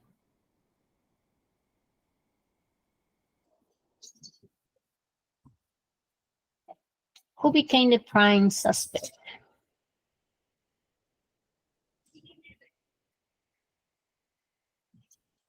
Who became the prime suspect?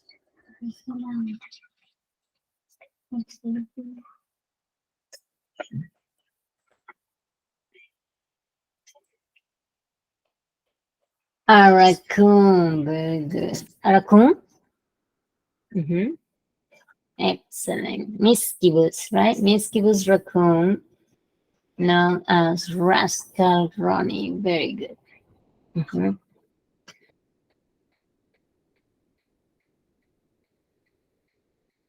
Right. Let's continue. In the heart of the enchanted forest, Listen. diary, which contained Ronnie's confessions of his acorn-stealing adventures, confirmed their suspicions. With the evidence in hand, Mr. Whiskers and Olivia returned to Sammy Squeakerton's treehouse. Sammy, whose excitement was palpable, was overjoyed to have his cherished acorns back.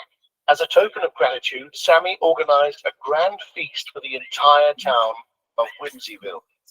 The celebration, which featured acorn-shaped pastries and nutty delicacies, brought together the diverse residents of the town.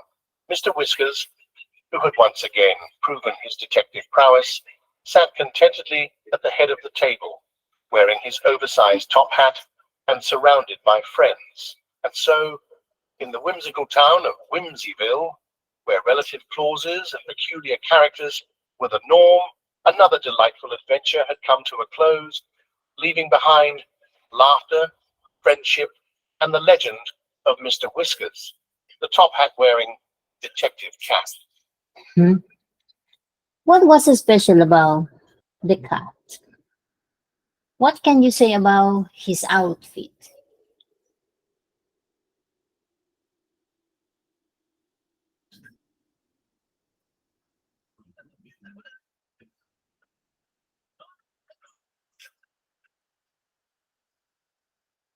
What can you say about Mr. Whiskers' outfit?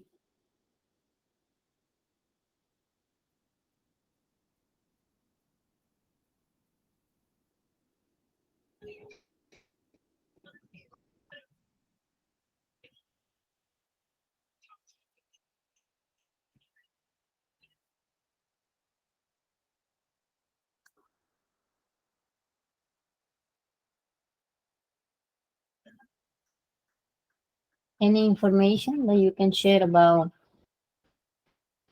Mr. Whiskers?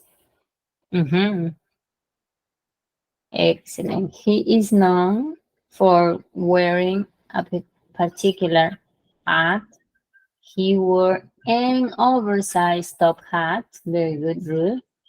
He wears a top hat. Thank you, Sylvia. Excellent. What's the meaning of prowess here in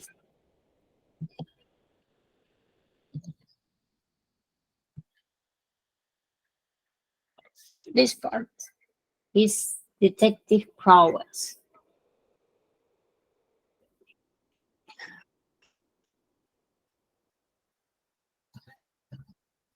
Excellent. His detective skill. And that in this part, whimsical town of Wencyville.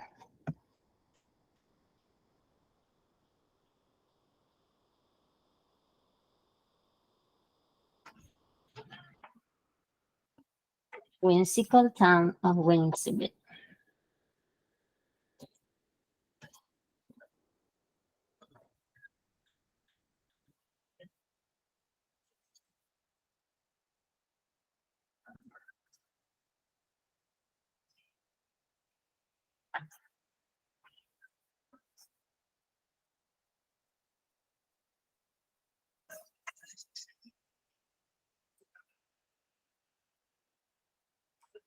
Any ideas for whimsical?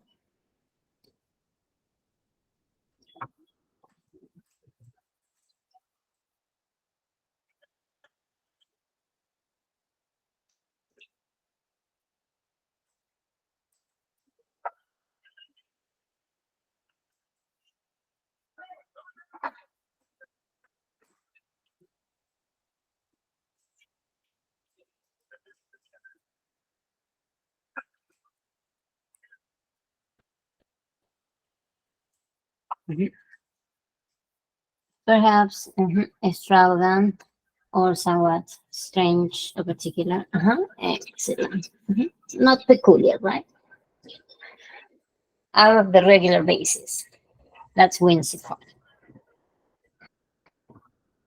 Okay. What did Sammy organize for Mr. Whiskers?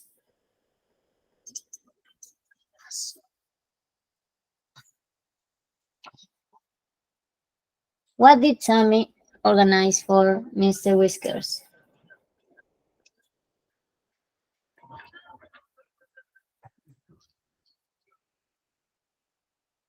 Yeah. They say a grand feast. Yeah. If that's another word for party?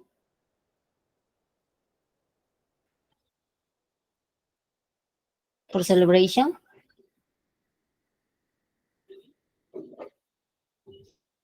Yeah. Mhm. Let's do a feast for our anniversary, for our birthday. Mhm. Pastries. It says here, feature. What is this? The celebration which feature acorn-shaped pastries and nutty delicacies. Nutty delicacies. What is that?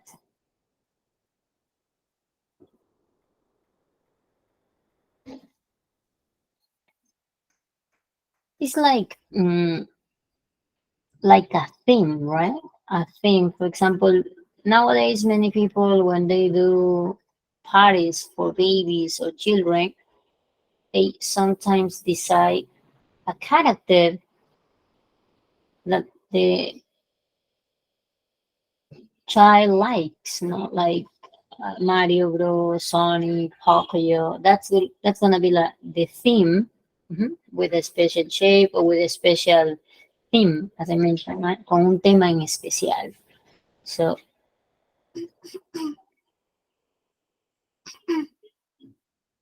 ujú, los pasteles o los dulces que van a presentar aquí, ¿no? Como dicen, tendrán esa forma, la forma de what is acorn?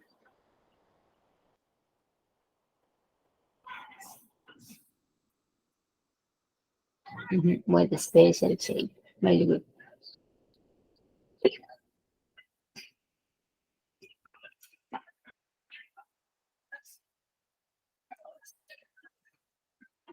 Verb. Nati delicacies. Excellent.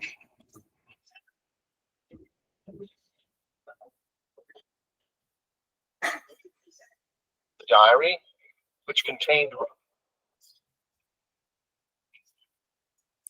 Okay, some of the questions that we have been working on during the presentation. Some answers. And also,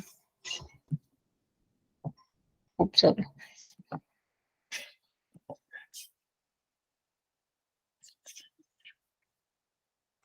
I'm going to share with you the first link so that we can practice. Click on the link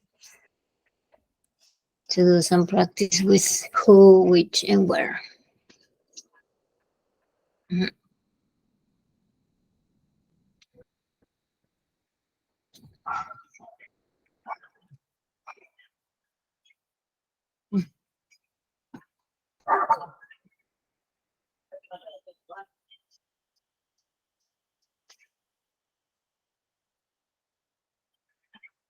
Yeah, very good. Thank you. Excellent. Thank you, Miguel.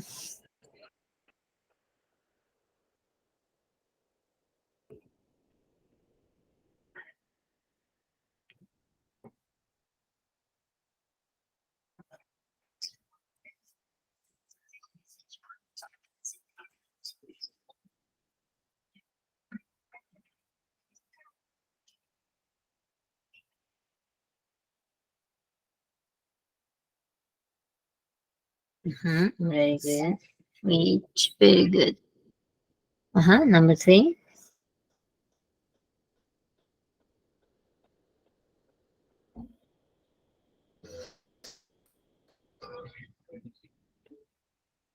Who?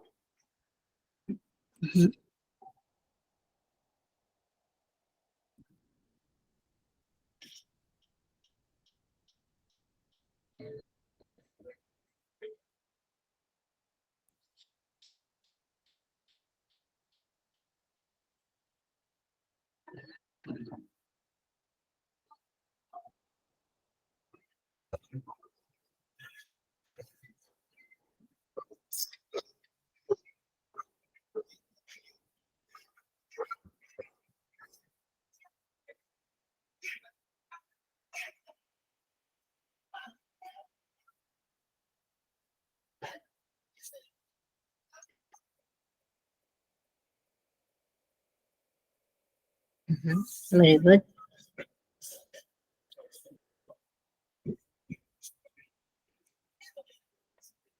That train is the one.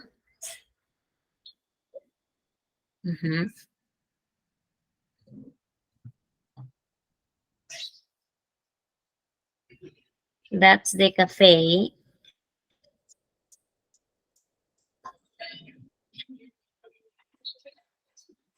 I met my grandparents at the weekend.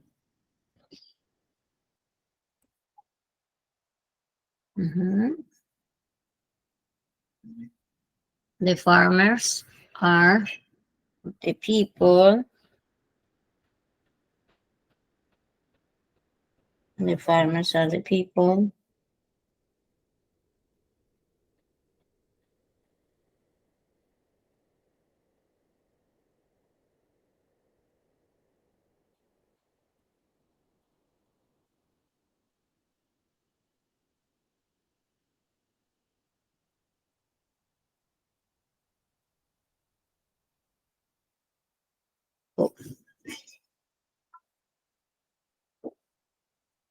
Good. Who grow vegetables. Farm is the place.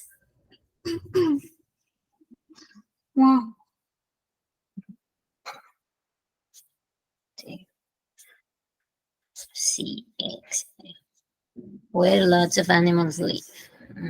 Very good. she can't find the key,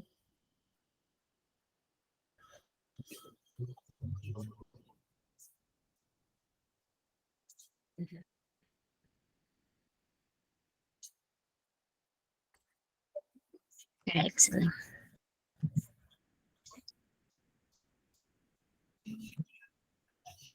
Let's see this.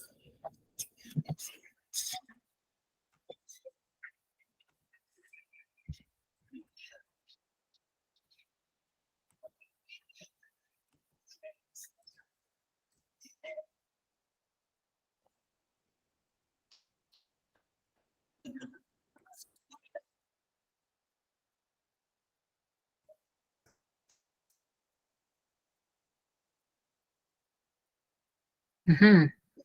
I admire people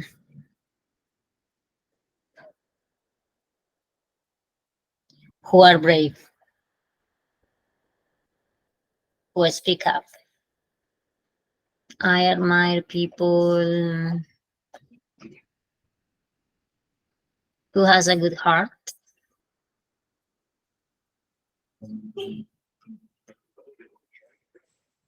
I admire people who care about others. I admire people who are determined. Mhm.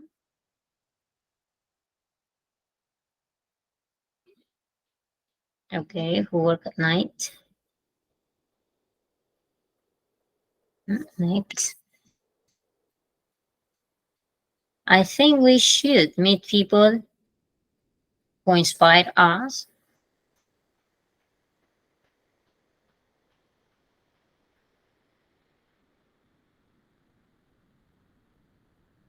I think we should meet people who are creative,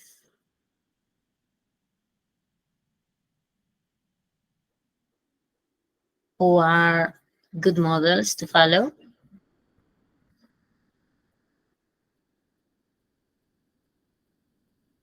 Mhm. I think we should meet people who can teach us new things. Very good.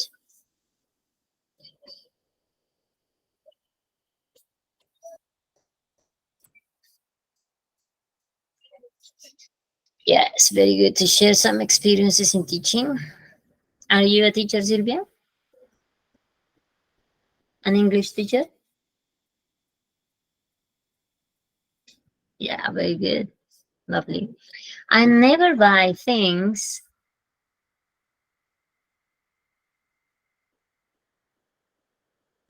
that I don't need,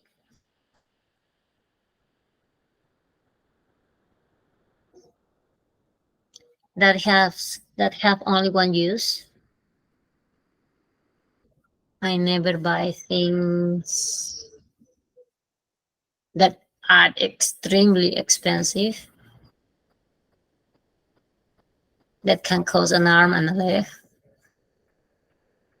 Yeah, I never buy things that are sold by internet, me neither. Mm.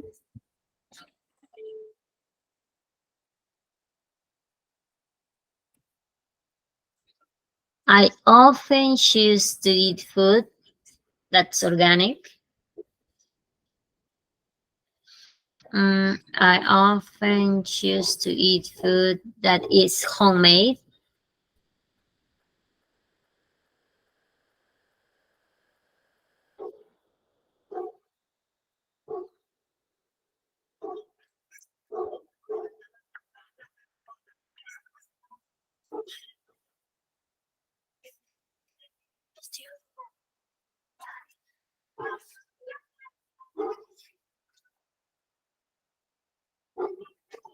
Very good, which has a lot of vegetables. Very good.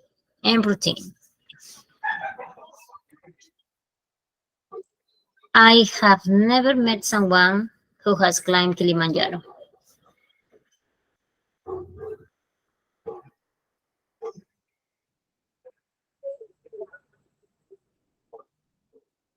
I have never met someone who has been to Egypt.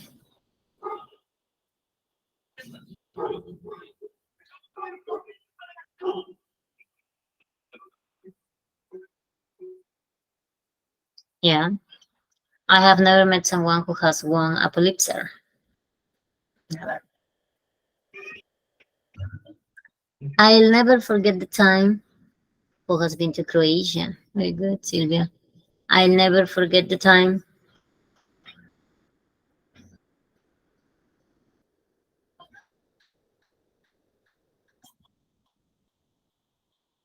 I'll never forget the time when I celebrated my fifth birthday that I got into university. I'll never forget the time when I first traveled abroad. Good.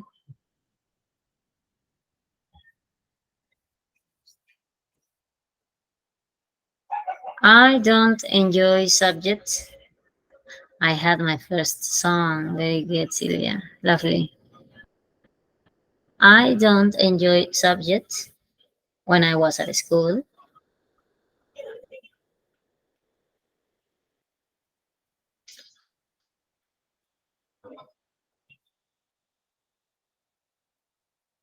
I don't enjoy subjects that are about numbers, that are related to numbers. Very good. Or formulas. I don't enjoy subjects that require too much concentration or too much to memorize. Good. I can't stand physics nor chemistry. About politics, sports, as football, and talking about religion. Very good. I can't stand people who talks about religion. I can't stand people who only talk about football. It could be like that, right? I can't stand is like hate, right?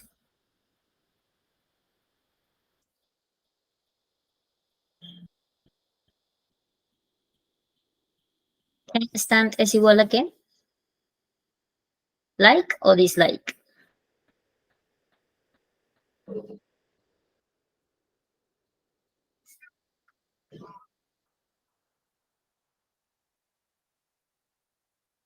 Yeah, who watch videos on the bus without earphones. Totally agree. I believe we'll never understand the reason.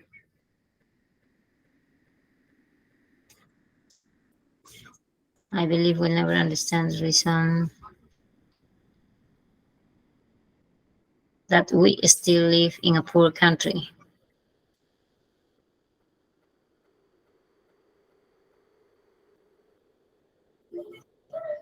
Yeah, who talk about themselves all the time. I can't stand people who talk about themselves all the time, or who talk about words. Very good. Mhm. I really enjoy films that have happy endings.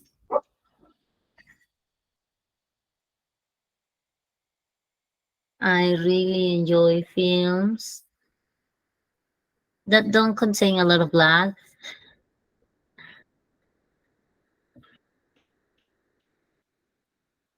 that are under science fiction category. Very good.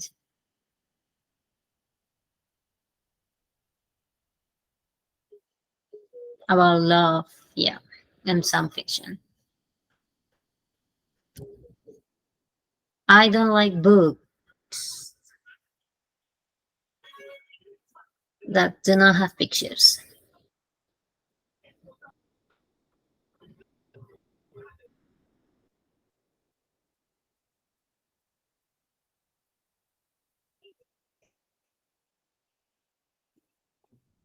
I don't like books that have a complicated language, or I don't like books that are too long. I don't like books that are funny. Good. My best friend is a person that you can count on, that you can rely on. My best friend is a person who speaks 3 languages. It's too many pages. I couldn't finish 100 years of solitude. Yeah, it's too long.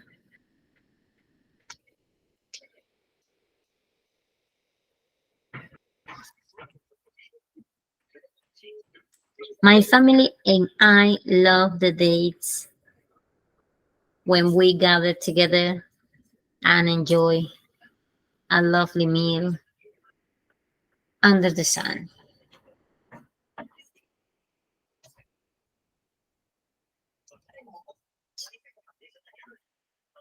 My family and I love the dates that are sunny.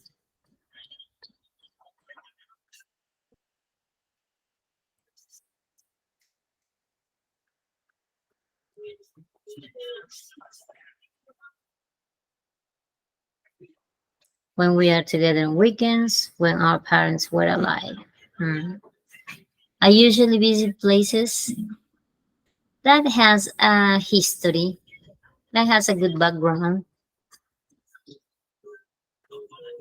I usually visit places where I can learn something new.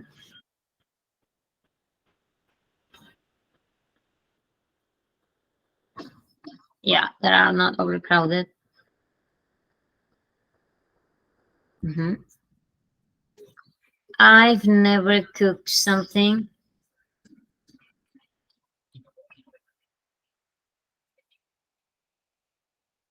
where you can find new information. Mhm. I've never cooked something.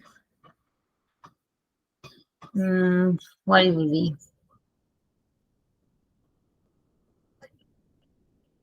Mhm. Okay, I've seen the time. Sorry for taking some minutes of your time. This has been our last activity today. So you have another page or link you can use to practice your English.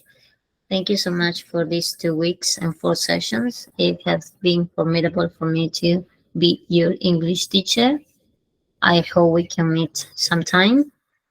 Keep studying, keep working hard, and enjoy English. Okay, thank you so much for your time.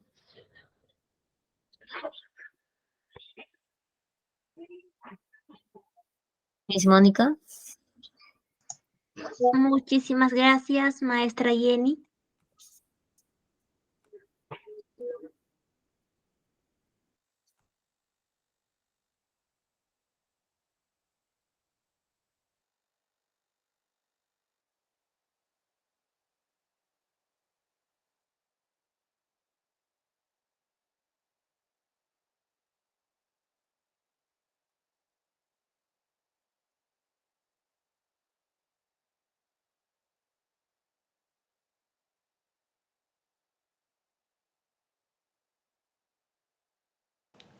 Muchísimas gracias, maestra Jenny, por la clase impartida. Fue una excelente clase, estimados participantes. Felicitarles a cada uno de ustedes por haber culminado nuestra última sesión de clase. Asimismo, agradecerles a cada uno de ustedes por ser parte de nuestra familia y también por confiar en nuestra institución. El examen ya se encuentra en su grupo de WhatsApp. Sí, muy bien, usted tendrá habilitado desde el día de hoy hasta el día domingo para que pueda realizar el siguiente examen. Hagamos un solo clic en el siguiente examen y ya me estará mandando al formulario. Sí, muy bien, hagamos un solo clic y ya me estará mandando el examen.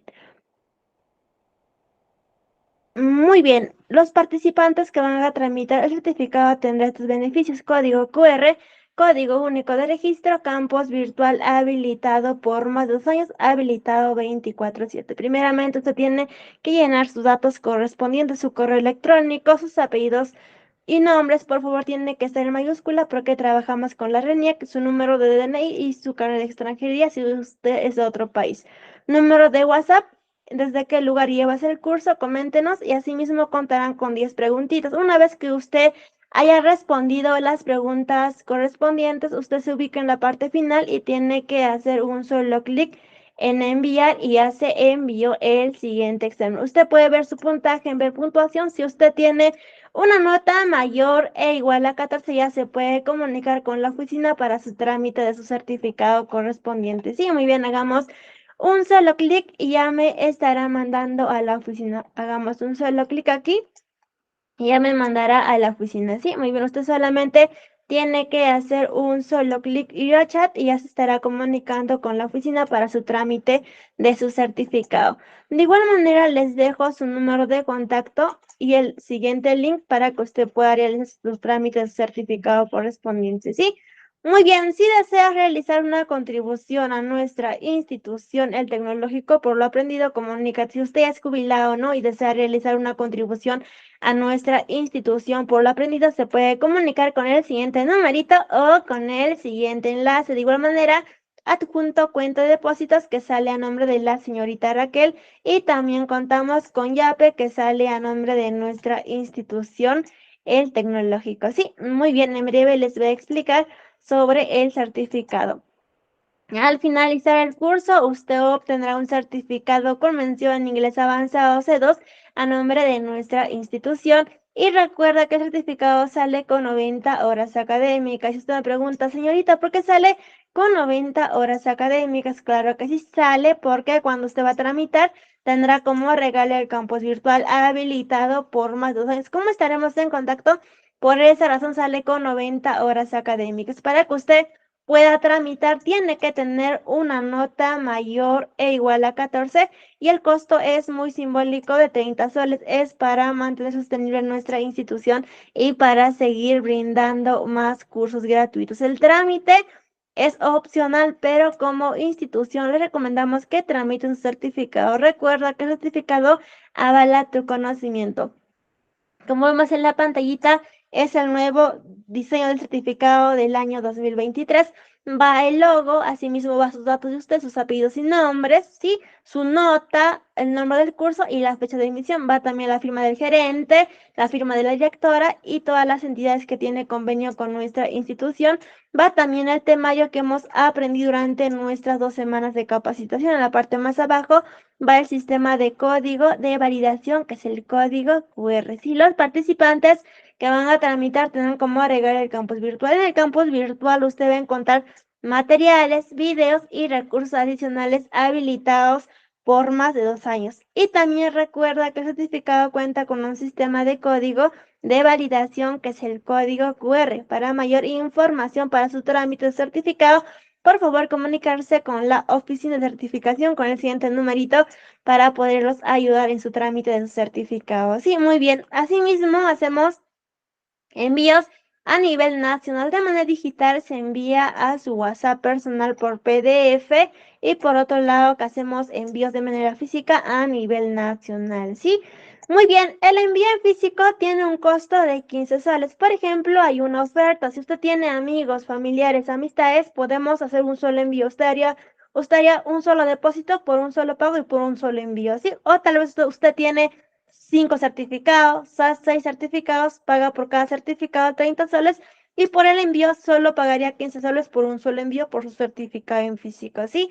Muy bien, el día lunes estaré enviando un cronograma a su grupo de WhatsApp de las fechas establecidas para que usted pueda realizar su trámite correspondiente, ¿sí? Muy bien, en breve les voy a mostrar sobre la validación y el campus. Sí, muy bien, en el campus virtual usted va a encontrar materiales, videos y recursos adicionales. El campus se va a alimentar y se va a actualizar cuando se dé el curso. Por ejemplo, el curso se realiza en el mes de octubre, asimismo diciembre, y también contarán con recursos adicionales habilitados por más de 2 años, 24/7. Sí, muy bien, en breve les voy a mostrar sobre la validación.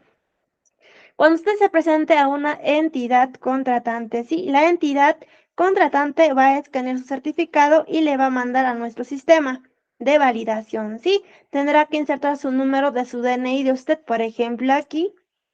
Sí, muy bien aquí. Y hacer un solo clic soy humano y le va a filtrar el registro, sus nombres y apellidos, el curso y la fecha de emisión. Por más que usted haya llevado en el año 2021 o 2022, de igual manera le va a filtrar todos los cursos que usted ha llevado, ¿sí? Muy bien, asimismo, invitarles a seguir nuestra página que el 19 de diciembre estamos iniciando con 3 cursos gratuitos. Por favor, aprovechar al máximo y pueden invitar a sus amigos, familiares, amistades. Está iniciando el curso de SOMA, sí, Seguridad y Salud Ocupacional y Medio Ambiente, RCP, Reanimación Cardiopulmonar, Y por finalizar, recursos humanos en el sector público. Usted solamente tiene que ubicarse en el curso que desee participar. Por ejemplo, en el curso de reanimación cardiopulmonar, solamente hagamos un solo clic y ya me estará mandando al siguiente grupo. Usted solamente tiene que hacer un solo clic, unirme a chat y ya será parte del curso de reanimación cardiopulmonar. Sí, si tienen alguna consulta, duda, me pueden estar consultando para poderlos ayudar a cada uno de ustedes. Asimismo, estamos eternamente agradecidos con cada uno de ustedes por ser parte de nuestra familia y también por confiar en nuestra institución. Que tengan una bonita noche y una bonita semana muy bendecido para cada uno de ustedes. Muy buenas noches, queridos, estimados participantes. Nos vemos en los próximos cursos. Si tienen alguna consulta, duda o dificultad, me pueden estar consultando para poderlos ayudar a cada uno de ustedes.